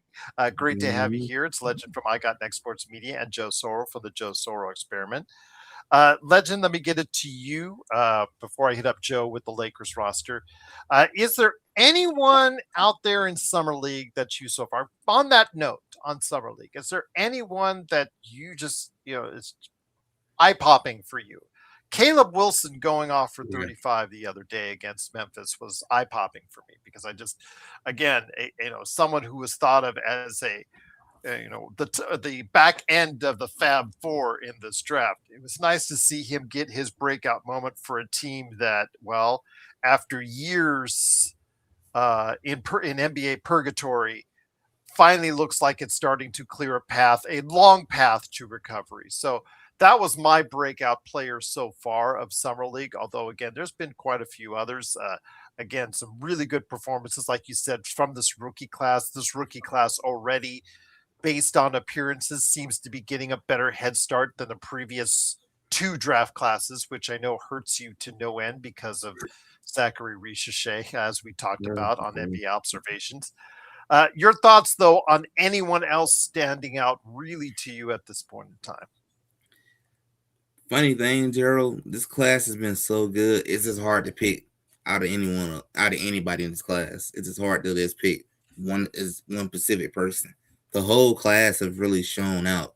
Like, probably been a minute where I've seen 1 through 14 all look like they deserve to be in the NBA right now. It looks like that, and everybody is showing up all the way down. This is, to me, has been one hell of a draft. The time I wish the Atlanta Hawks got number 1 pick would have been there. I really wish it would have been this draft instead of the 2024 crap show that we saw. But it's been a good draft. It is hard to really pick between any of you guys individually, but I would just say like Peterson displayed greatness, played really well. The kid from Chicago, Caleb Wilson, would have loved to have him back at home here in Atlanta from his home area. He looks really good. Boozer looked good. It just all the way down the line. This is a hell of a strong draft class, and it looked like we might have a battle for rookie of the year in this draft class. It looked like it might be very competitive than they have been the last 2 or 3 years. This one might be competitive between more than just number 1 and number 2 draft pick. It might be all the way down through 1 through 14 competing for that. So I can't really single out any individual person. This whole class look good right now. Wagler, who struggled in his first game, had a great game against Peterson in Utah today for the Clippers. So again, we're starting to see it diversify itself. We talked about Carr. I talked about before Chris Senek Jr. in his first game with the Celtics. He hit a game-tying 3-pointer with no time left on the clock. 4 block shots, double in his first start. Steinbach in Charlotte has done a great job getting his double-doubles going as well. So, Joe, again, really interesting to see how it's all laying itself out in Summer League. But getting into the summer overall and how good has it been for the Lakers, because we've talked about how our summer has been. We talked about the Lakers, their current roster right now, when you look at it. Let me go. I don't know can I blow this up there? Oh, yeah, but let's see if I can go ahead and blow this up there. Blowing it up there on the screen for everybody, if they go ahead and see it. We'll try to go ahead and see it to see where we're standing now. After signing Kevon Looney to a contract earlier last week, veterans minimum, so just under $4 million. So, Joe, we have at point guard Luka, Colin Sexton, Jaden Hardy, and Bronny James. You could probably say the same thing for Hardy and James at shooting guards as far as backups there. Austin Reeves, Quentin Grimes, Cameron Carr. Small forward, Jake LaRavia, Adou Thiero, although many would put Quentin Grimes at the small forward spot. Power forward, Sandru Mamakilashvili and Jared Vanderbilt. The center is Walker Kessler and Kevon Looney. So when I read that roster to you, how does it make you feel? I don't see Mamu as a legit power forward. I think his best attributes would be as I'm looking at his particular value as really the real backup center when the team goes small, because he can spread out and force the opponent to spread out.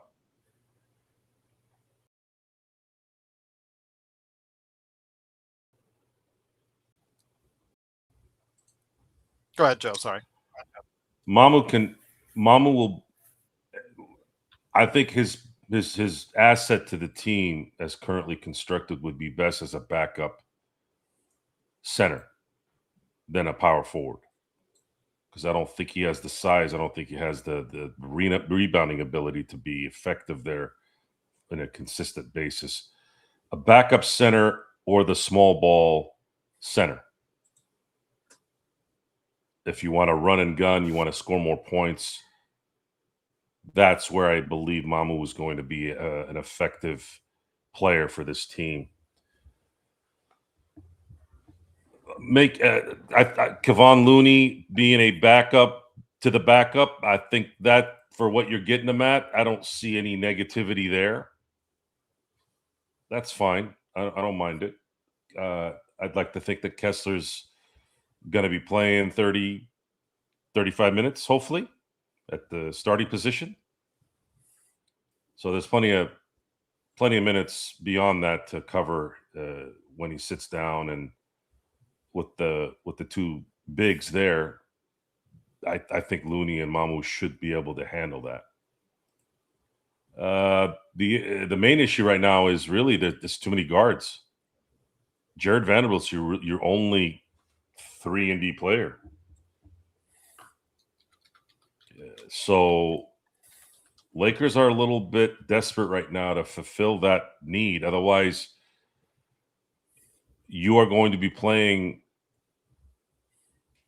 essentially you're going to do one of two things. Either you're going to go to a 4-guard setup with a big, or a traditional center, power forward, and then 3 guards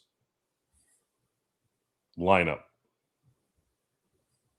I don't know. And a lot of those guys that would be there are not going to be able to.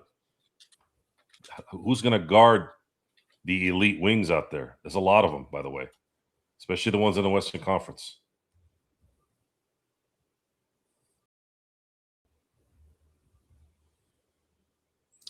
Let me ask you this. Oh, Legend still. Let me make sure. Let me just get Legend, wait for him to come back, because I wanted to get his impressions. But I agree with you. Defense is not at a premium when you look at this roster, Joe. Size is not at a premium.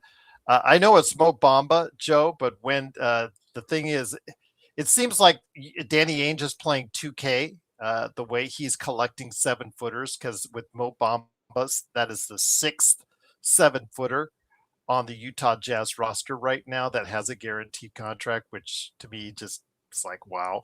Okay. Well, again, with what happened in the finals, you know how teams just decide to, okay, let's follow the leader and, bring in more size. San Antonio brought in 2 guys, 6'10" and 6'11", for their draft that they just had. bringing in 7-3 Ademara for Oklahoma City. So it's about for a lot of these teams getting more size. What size can we bring in? It seems like Rob is doing the exact opposite because Mamu is 6'9", Kevon Looney is 6'9". Outside of Kessler is your only rim protection in regards to that. Thiero has to pop in order for the Lakers to have a perimeter defender in my position. Grimes is okay as a defender, but again, you're talking about a guy, catapulting him or vaulting him from a perennial reserve status like Mamu into a starting spot, and can they make that transition? So again, I have my questions. When I look at this roster about the size, about defense, about being able to getting rid of a 40% and two 40% 3-point shooters, Joe, in Kennard and Rui. Whatever you thought of them on the defensive end, being able to space the floor, is that a question to you with what you see? Sexton is a 40% shooter. Hardy comes close. Some of these guys come close, but is spreading the floor going to be a problem to the Lakers, you think? Yes, because Austin can't shoot. Grimes can't shoot. As we saw from the golf course. Yeah. Luka is a scorer, not necessarily a shooter. What I mean by shooter is I'm talking about someone that you're deathly afraid of getting an open shot. And then you have someone that's shooting the glory 40%. Rui Hachimura did not affect winning, even with his high percentage of shooting. There were empty stats, which is why he had to take a pay cut to go play with the Clippers and also turn in his dignity to go play for the Clippers. A jinxed franchise that only exists right now the way it does because you just happen to get the richest man in sports to own the team. But they're still a jinx. They are still scumbags. They might not be Donald Sterling racist scumbags, but they're still scumbags. Trying to circumvent things and ruining what could have been an interesting run. Could have been a very interesting run. If they didn't cheat, they didn't listen to an idiot relative. Kawhi Leonard turns into a Laker, and Kawhi Leonard has his jersey retired next to Laker greats. LeBron is probably sitting with at least 6 championships. And there's a whole different atmosphere in LA right now. All that was done for what? This is the second time this happened, Gerald. This is the second time this happened where someone should have been a Laker and it was destroyed by a veto or a scam. And for what? For what? For nothing. Why do we get angry? Why do I get angry about the system? Because I've been watching what's been going on. Why did I not like David Stern? Why do I get tired of certain people support certain guys for whatever reason? This is why it's important to understand it doesn't matter if you're a family member, a friend, a stranger. If you stink at your job, you should be called out, and you should be called out in public. You stink. Your league ruined 2 separate runs that the Lakers could have had. A run with Chris Paul and Kobe Bryant, and a run with Kawhi, LeBron, and AD. And for what? For what? You know how epic a Laker Cleveland championship run would have been. I know Golden State and Steph Curry were popular too. I'm not trying to diss that. But imagine this, Gerald. Imagine if you'd had Golden State Lakers playing in Western Conference Finals in that time. One wins one, the other wins one. Who knows? We lost out on that. And for what? And for what? So that the Clippers can get them? The Clippers? 10 years later, almost 10 years later, the same thing happens again. Just different. This time, Ballmer had to figure out a way to stuff enough money in the relative's mouth. And for what? Trying to run a racket, a literal racket, like you're working for one of the five families? Really? All that richness, all that brain for what? So that you can get caught? So you can get caught allegedly moving money around for some no-show job? Are you kidding me? Like, when I heard the word no-show, I'm huge in all the gangster movies. So I heard no-show. I'm like, what are you talking about?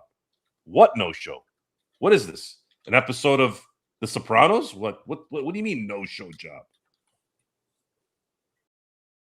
The richest man on the planet, a system that you morons in the NBA created, you made this happen on top of that.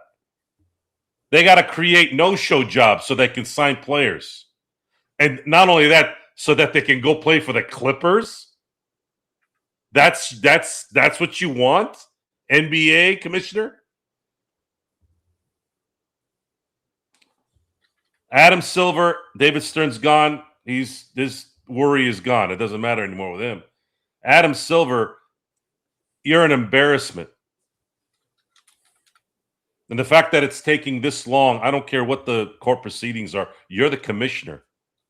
This isn't a court of law.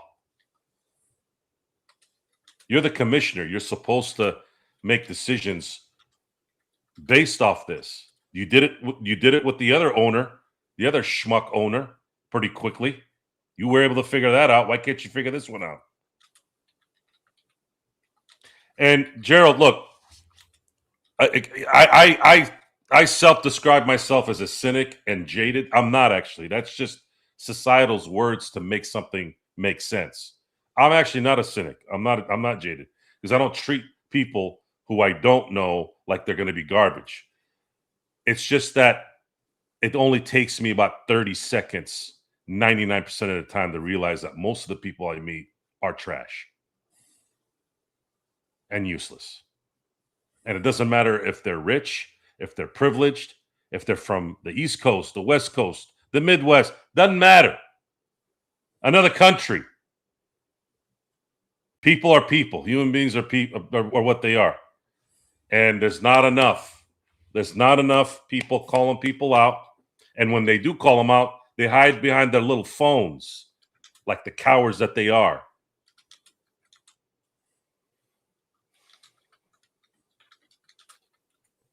I'm just letting everybody know that my life now is LeBron free, and all that noise which he is currently making, it's gone. I don't feel it because I don't have to deal with it anymore, Joe. It's great.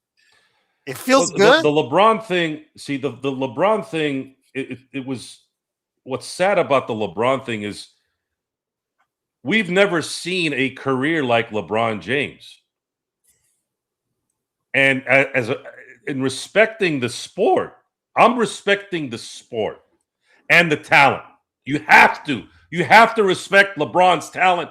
The man is one of the greatest athletes ever. And he's probably in the top 10, top 5 in terms of athlete and career accomplishments. And he's had the best seasons ever for a 40-year-old plus individual in the NBA. It's not, it's all of it. It's everything. So when I say top 5, I'm talking about all sports, in any sport, in Olympics, NBA, soccer, backgammon, fencing. I'm talking all of it.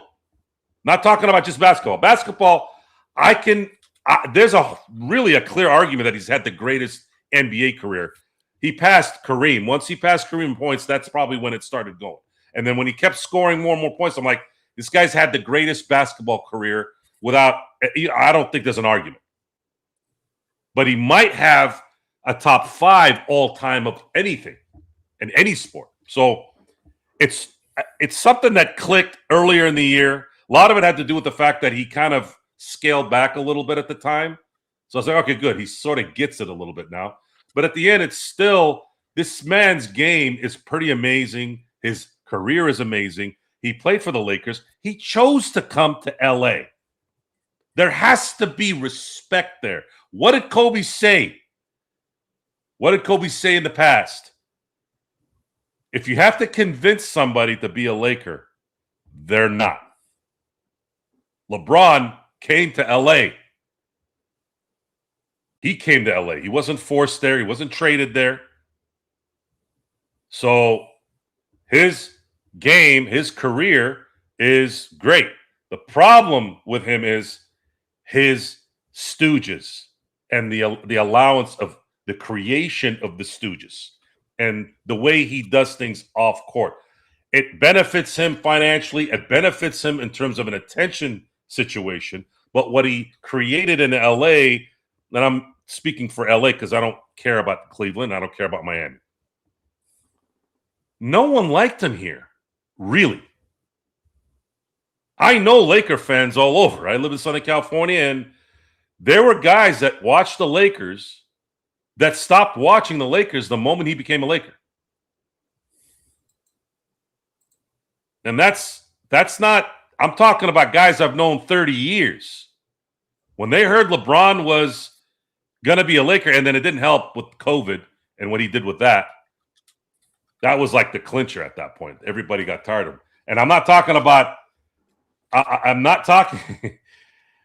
talking about everyone. This has nothing to do with location.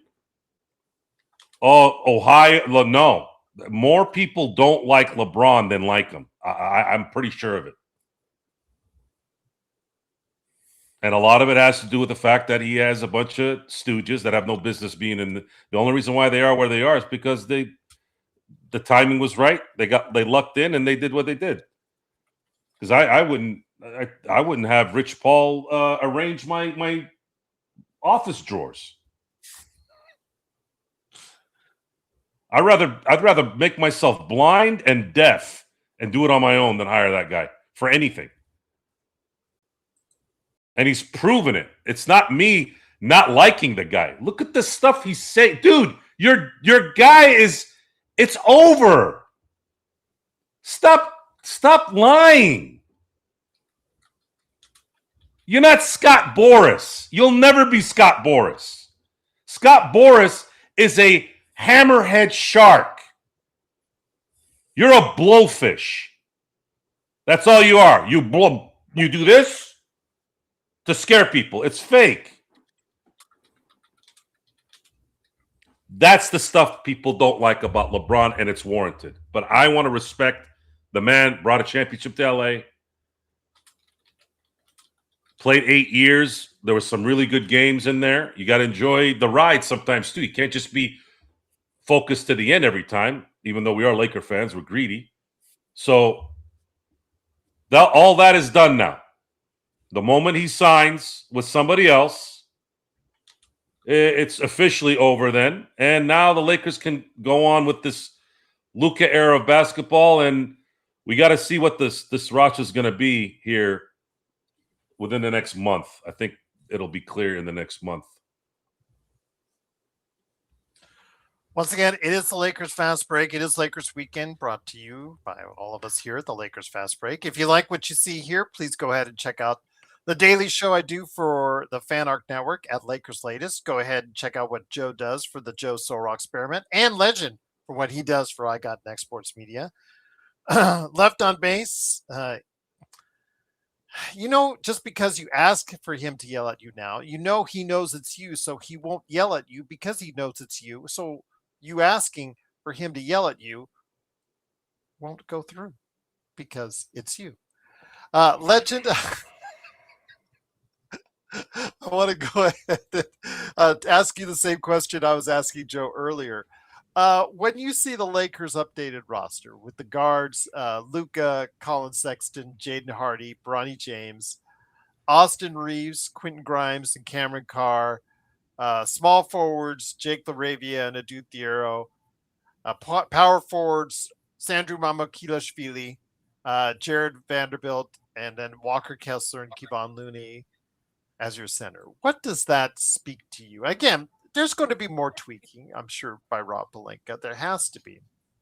But what does that say to you about that team? What does that team start speaking to you? Again, we're not, as I said on our NBA observations, I don't want to go into full detail projections yet because you and I in August and September, we're going to start really looking at the league. I'm going to start talking to people that cover the various teams like you with Golden State and Atlanta. I'm going to form an opinion there of where I think the Lakers stand to the rest of the league. But initial impressions on what you think that team does, going forward.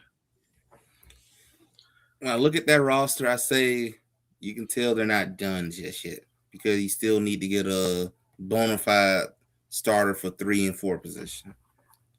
But when I see this entire roster, I see a much younger roster. I see more athleticism in some spots. And I can tell Luka handprint been all over this roster. I can tell it. When you got Grimes, who Luka played with, you got Austin Reeves back, you got Kessler, like a lot of these different moves, this is what he wanted. So you can see a lot of Luka handprint. When I look at this roster, I can tell that you're fully in the Luka era now. And this is his thing. I can tell that much. I can tell it's not a complete team yet. I can just look at the starting lineup and tell that no, this is not complete. But you can tell that it's in the direction of being a younger team, and the age limit around everyone is all around Luka. So just like you said, I won't say too much about what I think this team gonna really, really do, even though I kind of feel like I know. But I want to see what else they do first. But overall, you can tell it's a young team. You can tell that they're pretty much moving forward from last year's team and all that. You got so much younger now. And we get a chance to see what a Luka-led team, 100%, what it looks like. We're going to have a chance to see it. And let's see can Austin Reeves really show the world that he can be a number 2 option. Let's see it. Let's see it indeed. Better show more than what he showed out on the golf course. That's for sure. The caddy out. That was just hilarious. Joe, so with that said, I'm thinking again if this roster stays mostly intact from what we're seeing, I think that there's going to have to be a thing where I guess what was told and what was sold on Luka is, hey, this team is going to be that we're going to build is going to be similar to your team that went to the finals in Dallas. And I'm thinking to myself, I said this to Legend. Didn't that team lose in the finals?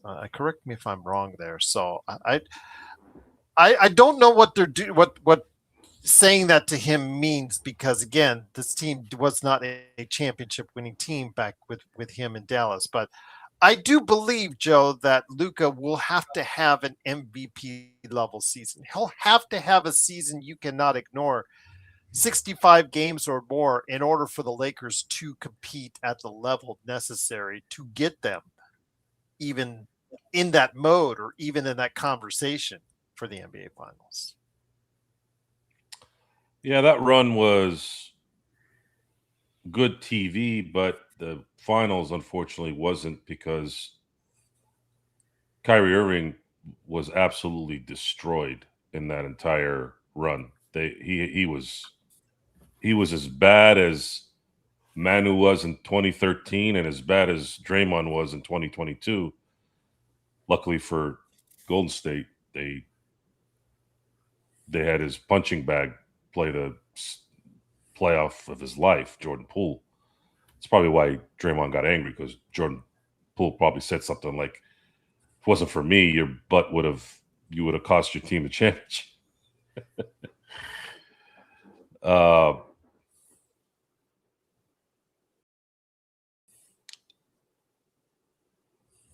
As of right now, I want you guys to really, really focus on this a little bit. Every player they signed outside AR, because AR's a Laker, so I'm talking about outside, is really a backup player being paid as starters, most of them. So what has to happen is all these guys that they brought in getting paid like starter minutes or at least super sixes have to play better than they have in the past.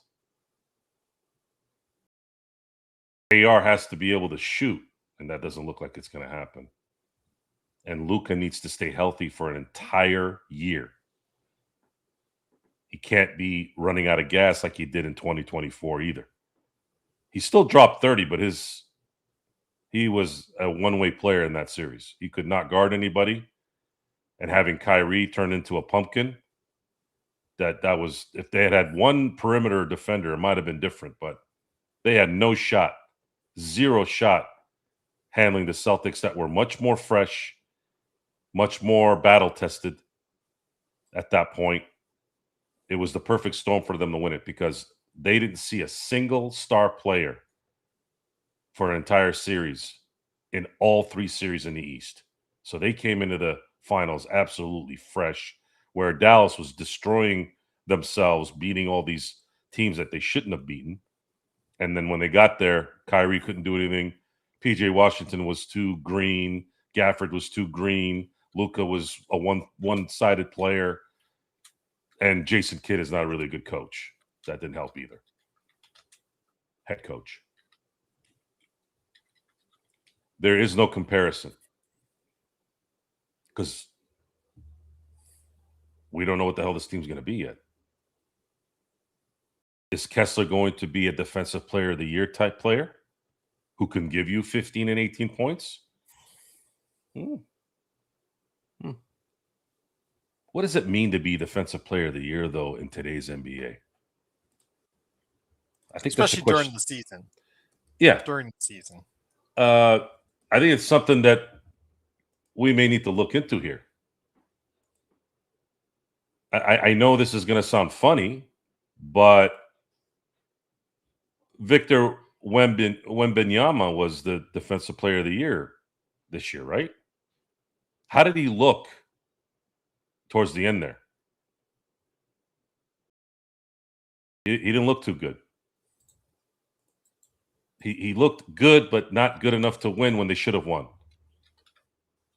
And then you look back to last year. Who won it then? I believe it was Evan Mobley. How did that go? Before that, Rudy Gobert. Before that, Triple J. Before that, Marcus Smart. Before that, Rudy Gobert. I'd say Giannis winning in 2020 was, I hate to do this because I love Giannis. I think he's great. But that year was the biggest, one of the worst decisions on defensive player of the year I ever saw. Anthony Davis was he had one of the greatest defensive years I've ever seen anyone have. And that would have made more sense to talk about defense and how it's important. Because Anthony Davis was playing defense the way he did is the reason why the Lakers won a championship that year. So what does being defensive player of the year mean anymore? Before then it was, again, Rudy Gobert, and then you can say in 2017, it's, Draymond Green was the defensive player of the year. Before that, it was Kawhi Leonard. So there was value in that. But over the last decade, has there been value? Has it turned into having the best running back in the NFL on your team? What does it mean? It doesn't usually mean anything if the running back wins a rushing title anymore, does it? No. Doesn't mean you're going to win anything. I don't even know who was the last rushing leader that won a championship in the NFL. I think it was Terrell Davis in the late 90s. And that's what the Defensive Player of the Year award means in the NBA right now. But if Kessler plays that way, you now have the ability to stop teams. something that the Lakers haven't done for a while, especially when it comes to dribble penetration, making the player think someone is there, could be a problem, because we know DeAndre Ayton was going to do anything.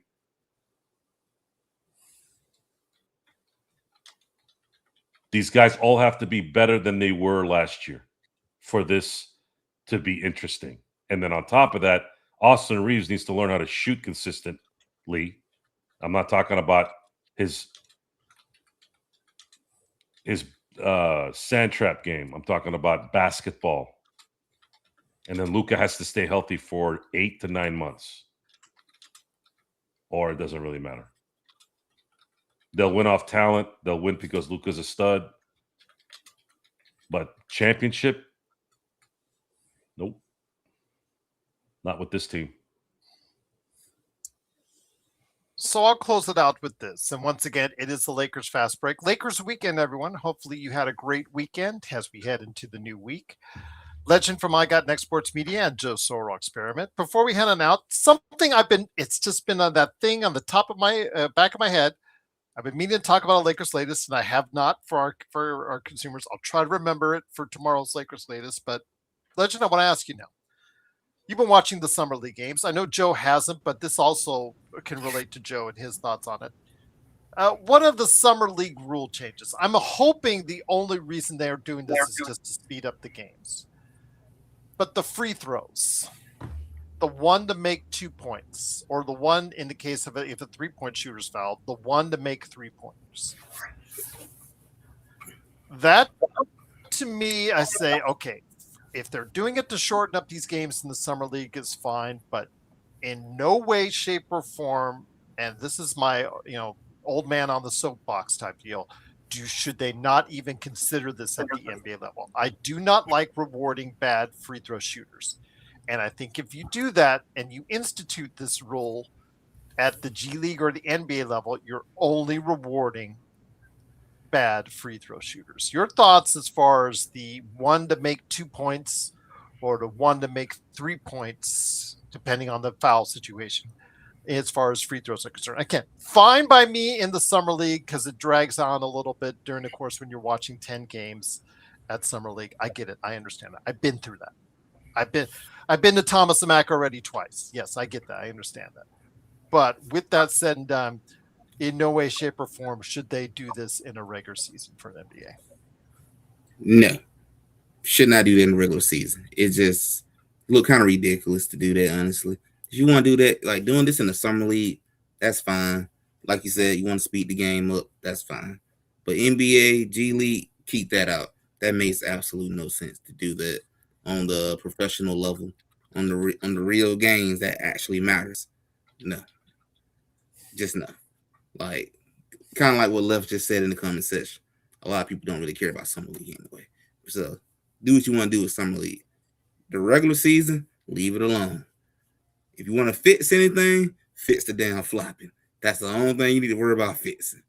Everything else is fine to me right now. Leave it alone. And maybe fix that CBA that's kind of screwing up a lot of stuff too. Fix that.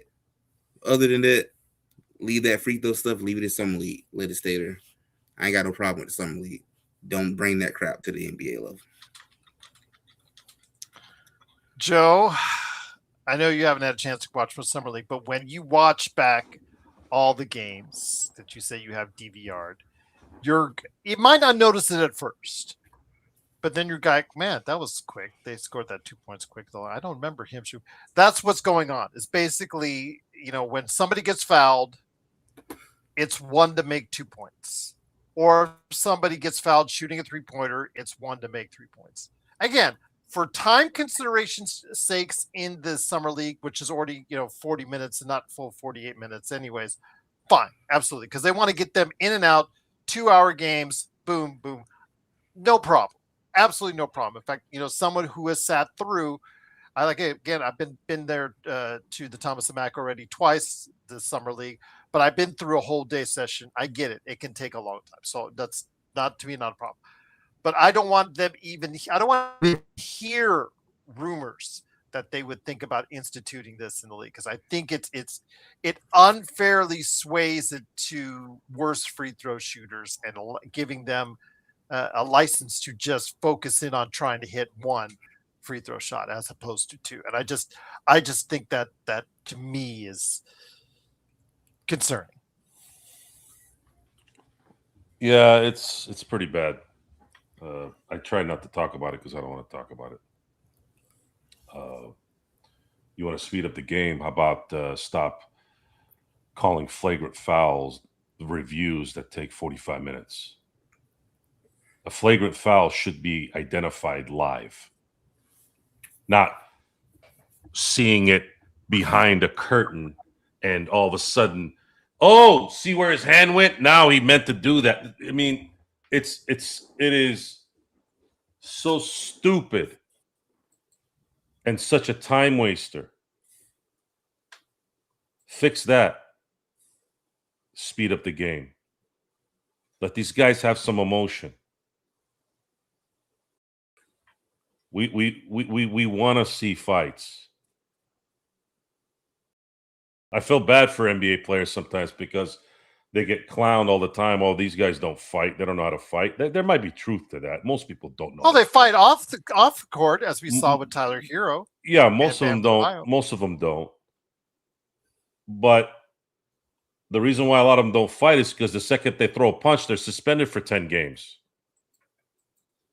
Yet in hockey, they'll let you literally have a boxing match to get your aggression out. Mind you, those guys play with sticks that can slit your throat and pucks that can destroy your brain and skates that can cut you in half. How about let's see some bad boy attitudes? Let's see some fights. Make it entertaining. The three-point shot is not entertaining, and a one free throw two-pointer is not going to be entertaining. The buildup of the free throws in late close games plays a part. I swear, these guys are destroying every bit of excitement that the basketball game has. It's unbelievable. It's almost, if I didn't know any better, I feel like they're sabotaging the game. But they're getting their ratings, right? Didn't they say that game one of the Western Conference Final had like a 4 billion eyes? Like, I don't believe any of that, by the way. I don't believe anything from anyone because more often than not, it's BS. At this point, all these networks are just sitting on debt. That's all they're doing. So all the money that they give the NBA and all that, it's just debt, a write-off at this point.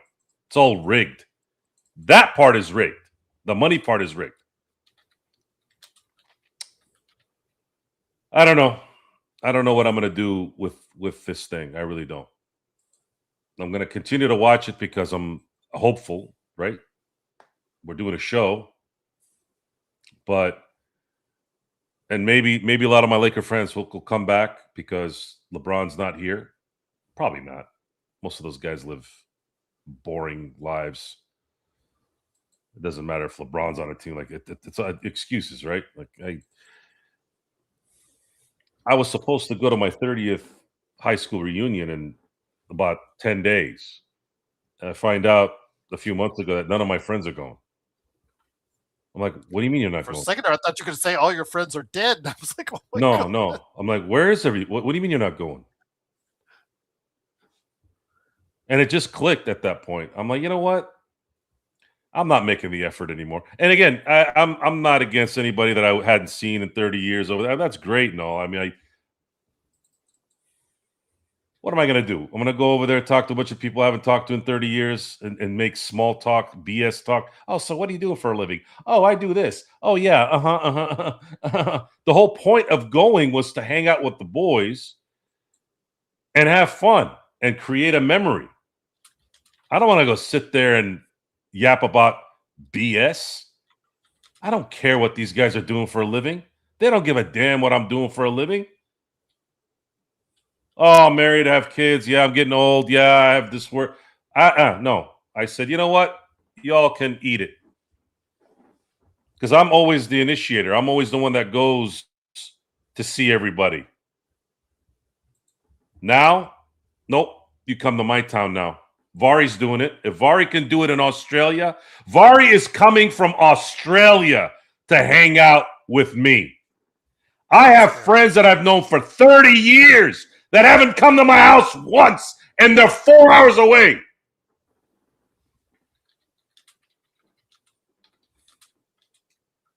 That's when they talk about receipts. No one beats me in the receipts business. I will receipt you to death because you can't beat common sense, and you can't beat me in terms of communication. I got a degree in it, and I'm good at it in the real world, and now you're going to hear it. I've sat back for 30 years. You don't want to do anything about it? Then go suffer on your own then. So, yeah. Everything is lame. I mean, look at this move. I mean, we're kind of bouncing into one thing or the other, but it just seems like every corner I look into it's one lame thing after another. I think baseball is really the only sport right now that's giving me any joy. What's the NFL going to do this year? Kind of curious. We'll wait and see.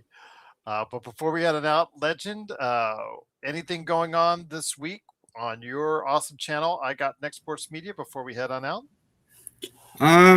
Thinking about doing a live stream tomorrow just to talk about how my Atlanta Dreams are just collapsing right now in front of my eyes, watching them lose to Portland on Saturday. So probably going to do a short 15, 20-minute stream just to talk about the Dream Wise and waiting on LeBron James to announce so I can really talk about this free agency. Waiting on him to hurry up and say where he want to go to, because we already know he know where he wants to go. Just say it. Better you than me, because I am noise free.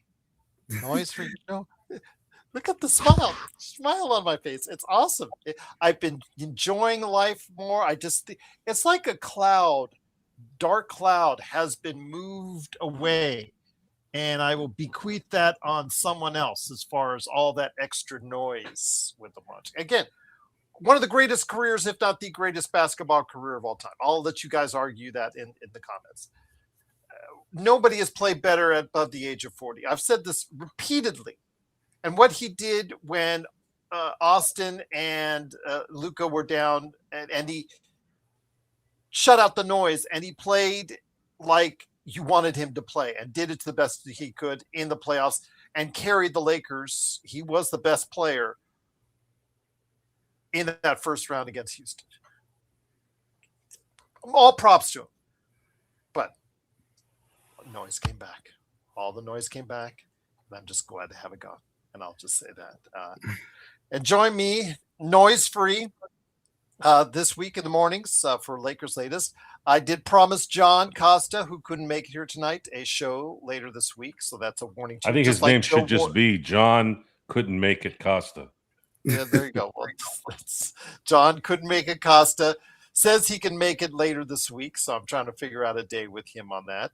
I've also got another session where I cook Stefan Piscano for another time, where he tries to defend Rob Pelinka again and fails miserably. Still waiting for a response on that. Even on our own DMs, he gets burned. That's how bad it is. And I'll just leave it on that. But Joe, have you got anything cooking for the Joe Sorrell experiment with the All-Star game around the corner? There is something possibly hot brewing. Stove league for the Steelers are playing. The Steelers are going to start coming into the fold here. So here within the next month, so you'll be seeing some Steeler content. This is going to be Aaron Rodgers' last year. Like every year after the draft, and mini camp, you hear nothing but positiveness. It's kind of like when you first do your draft in fantasy football or any fantasy league. Most people know if they're honest with themselves, but a lot of people are not. They're like, this is my year. I think I got a good team. And for Steeler fans, this is the first year in, 19 seasons where there's a new head coach. And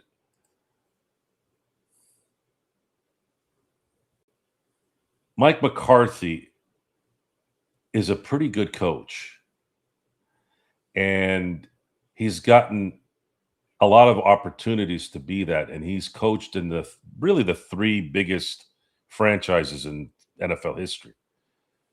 If you really wanted to be frank about it, like he's coached in Green Bay, he's coached in Dallas, and now he's coaching in his hometown of Pittsburgh. So can Mike McCarthy be the Mike Brown of the NFL?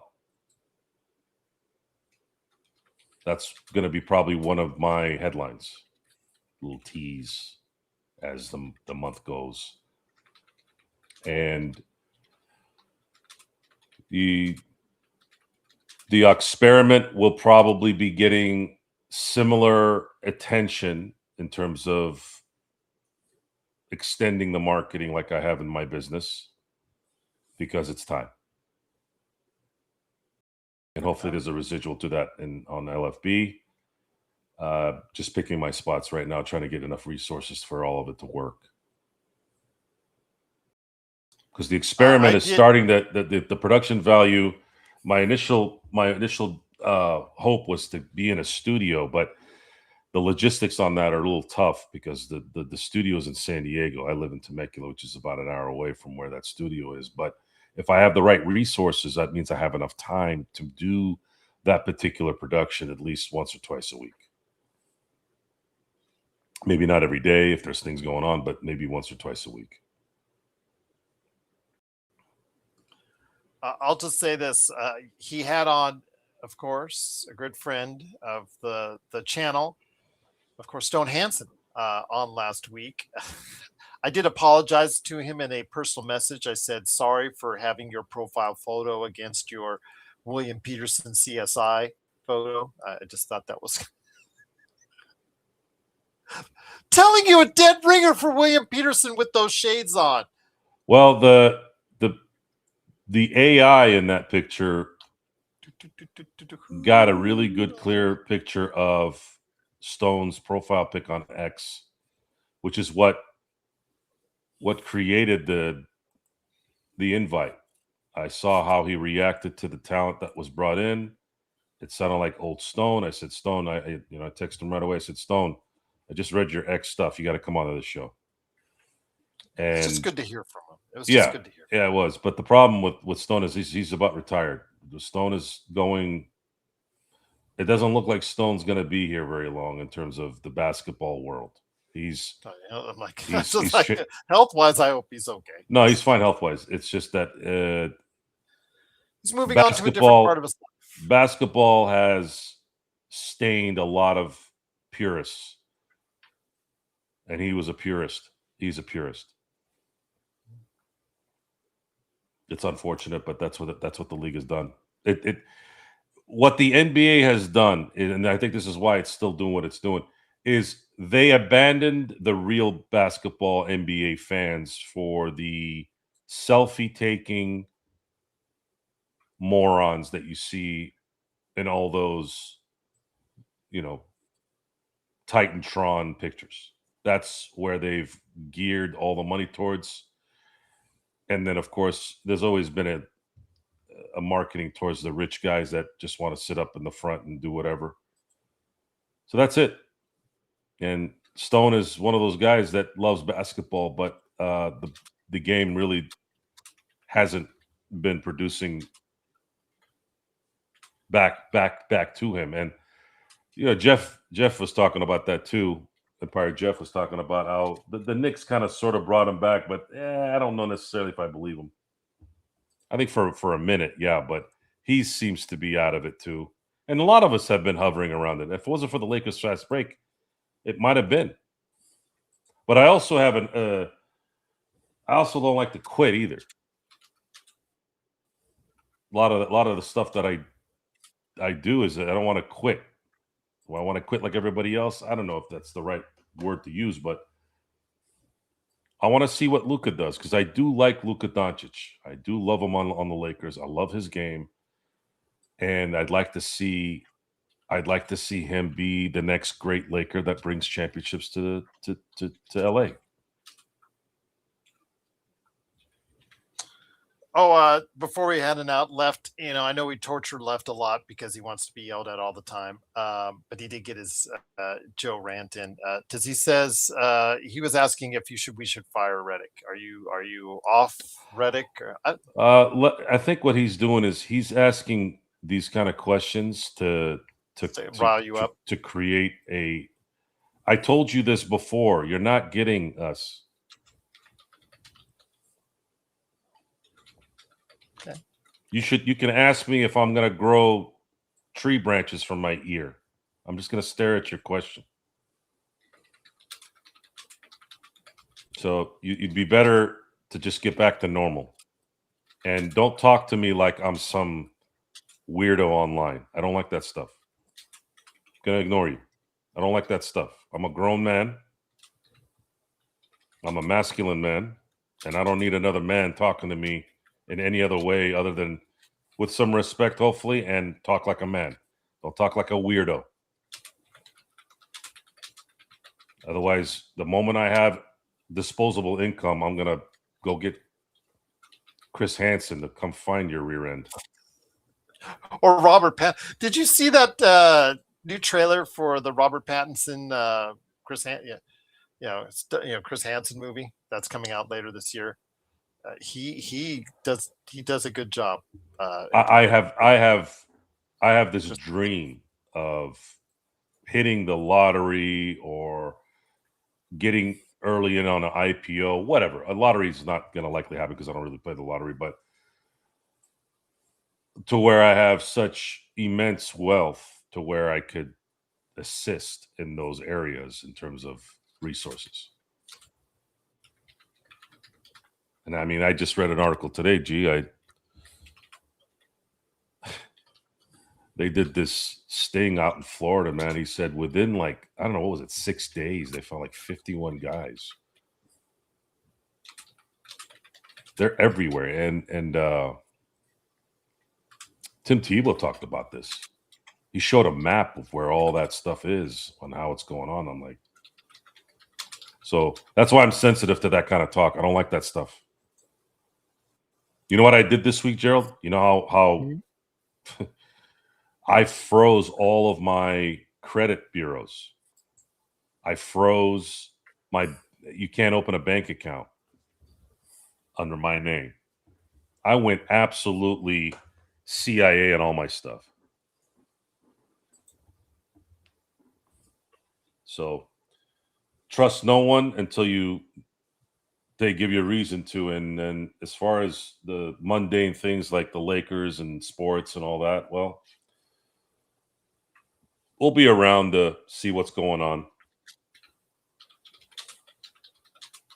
We're playing with house money forever. If you want to look at it, look at all of it with some optimism. Think about it. We've watched in this century alone, in this millennial, whatever, we've seen 6 NBA championships. The Cleveland Browns still haven't been to a Super Bowl yet.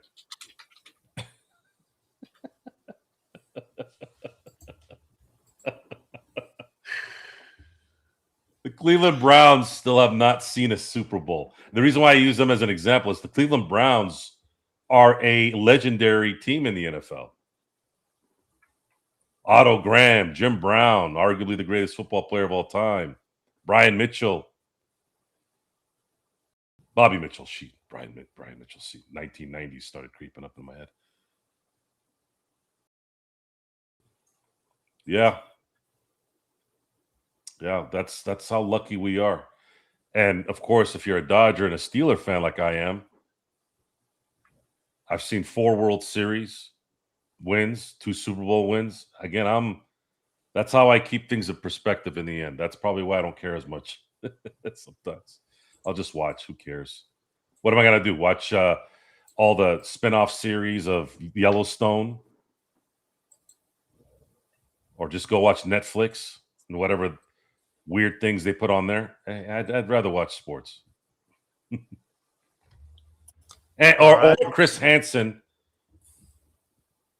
being Chris Hansen. And we'll see when indeed. Again, look out for Robert Pattinson's. I didn't know that. I actually am. I will definitely look. Yeah, for there's a good trailer. There's a trailer of it. It's just a little blip, but it has him in full Chris Hansen. I'm Chris Hansen, and you're about to be part of television history. Yeah, go look it up. It's a real good.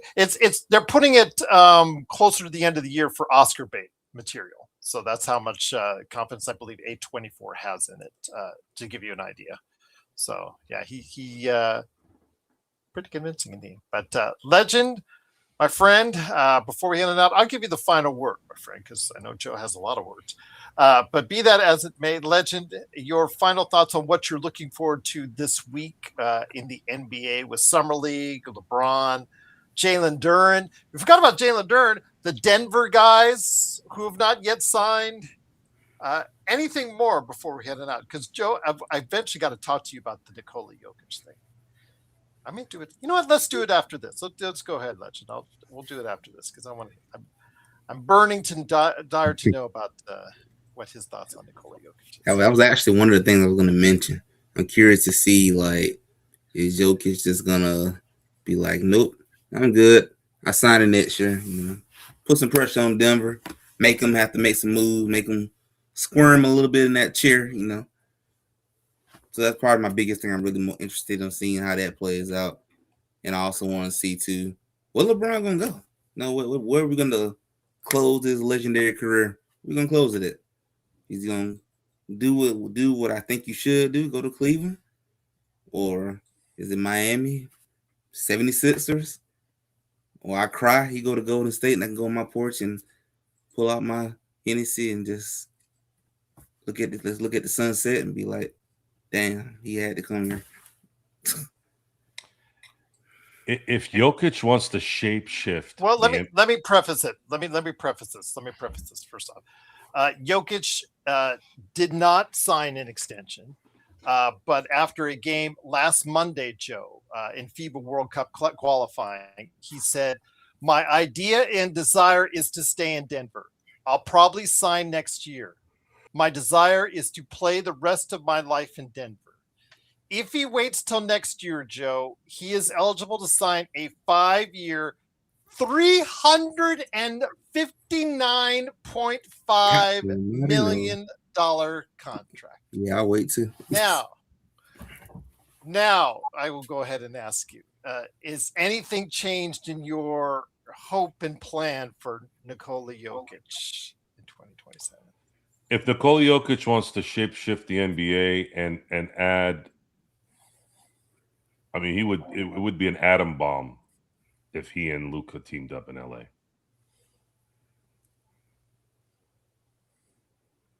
It would be the talk of sports for a while. And there's going to be a circus-like atmosphere every game again in LA. But when you hear him say, "My desire is to play the rest of my life," I don't care what players say in interviews. There's an article that said Nick Saban will never. He said, "I will never coach at Alabama." Mm-hmm. It's out there. Go ahead and put it up there. No. Kyrie Irving said he would be a Celtic for life. Right. I know. I don't believe anything anyone says. It's likely he signs the extension. It's highly likely he's going to sign it. However, and it's better that he waits because he makes more money. It makes sense. But if there's a little bit of an inkling of man, Jokic, look, man, would you rather make at that point, would you rather make $750 million in terms of lifetime earnings, or do, let's say, $600 million, but you get to play with Luka and absolutely scare the bejesus out of every team in the NBA for about 5 years? Because a Nikola Jokic, Luka Doncic 1-2 punch will destroy you, barring any injury. That is the scariest duo, in my view, since Shaq and Kobe.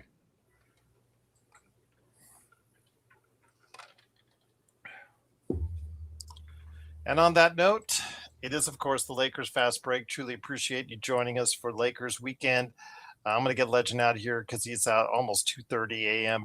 And I truly appreciate him staying up late. I know he's got some things later on this week. It's going to make him real busy, so I want to go ahead and make sure he gets some rest. Legend, I appreciate you spending the time with us again late into the morning hours with us each and every time out. Joe, appreciate you staying up late as well. Just thank you again for everyone out there, wherever you are in the world, for staying up with us right here at the Lakers Fast Break. We haven't been on much during the summer, as much as I would like, so I thought I'd get you in some extra time today just to go ahead and make sure you're here for some chit-chat right here at the Lakers Fast Break. Yes, Dunleavy is GM of the Warriors, not Bob Myers. Bob Myers is actually an advisor with the Philadelphia 76ers, Legend. Is that correct? I believe so. Yeah, he runs like an organization, but that's very much tied into the Philadelphia 76ers. In fact, he led the search, I believe, for, what was it, the front office replacement in Philadelphia. So I believe he led the search for that. So he is tied in with Philadelphia most likely right now for the foreseeable future. But again, great to have you here. Looking forward to bringing more stuff this week. Hopefully I can get Legend back in, Joe back in, John Costa back in, hopefully as well. Looking forward to having you here as well for all the stuff that's going on for LFB, maybe even some NBA observations as well. Looking forward to tying that all in. Catch all of our shows, subscribe to all of our channels. You know the whole deal by now, being on YouTube forever and scrolling and hitting us. But thank you for scrolling and hitting right on us right here at the Lakers Fast Break. So for Legend from I Got Next Sports Media and Joe Sorrell from the Joe Sorrell Experiment, this is Gerald Glassford from the Lakers Fast Break. We'll be back soon to get you caught up on what's going on with the Lakers in Summer League and their whole summer, because hopefully it's been a good one for you so far, and we're bringing more of it to you right here at the Lakers Fast Break podcast.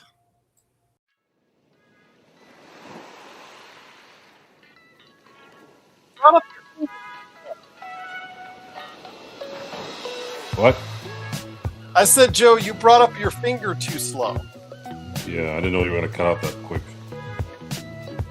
I can only say podcasts. So long. It's the weekend. It's winding down. It's sort of down.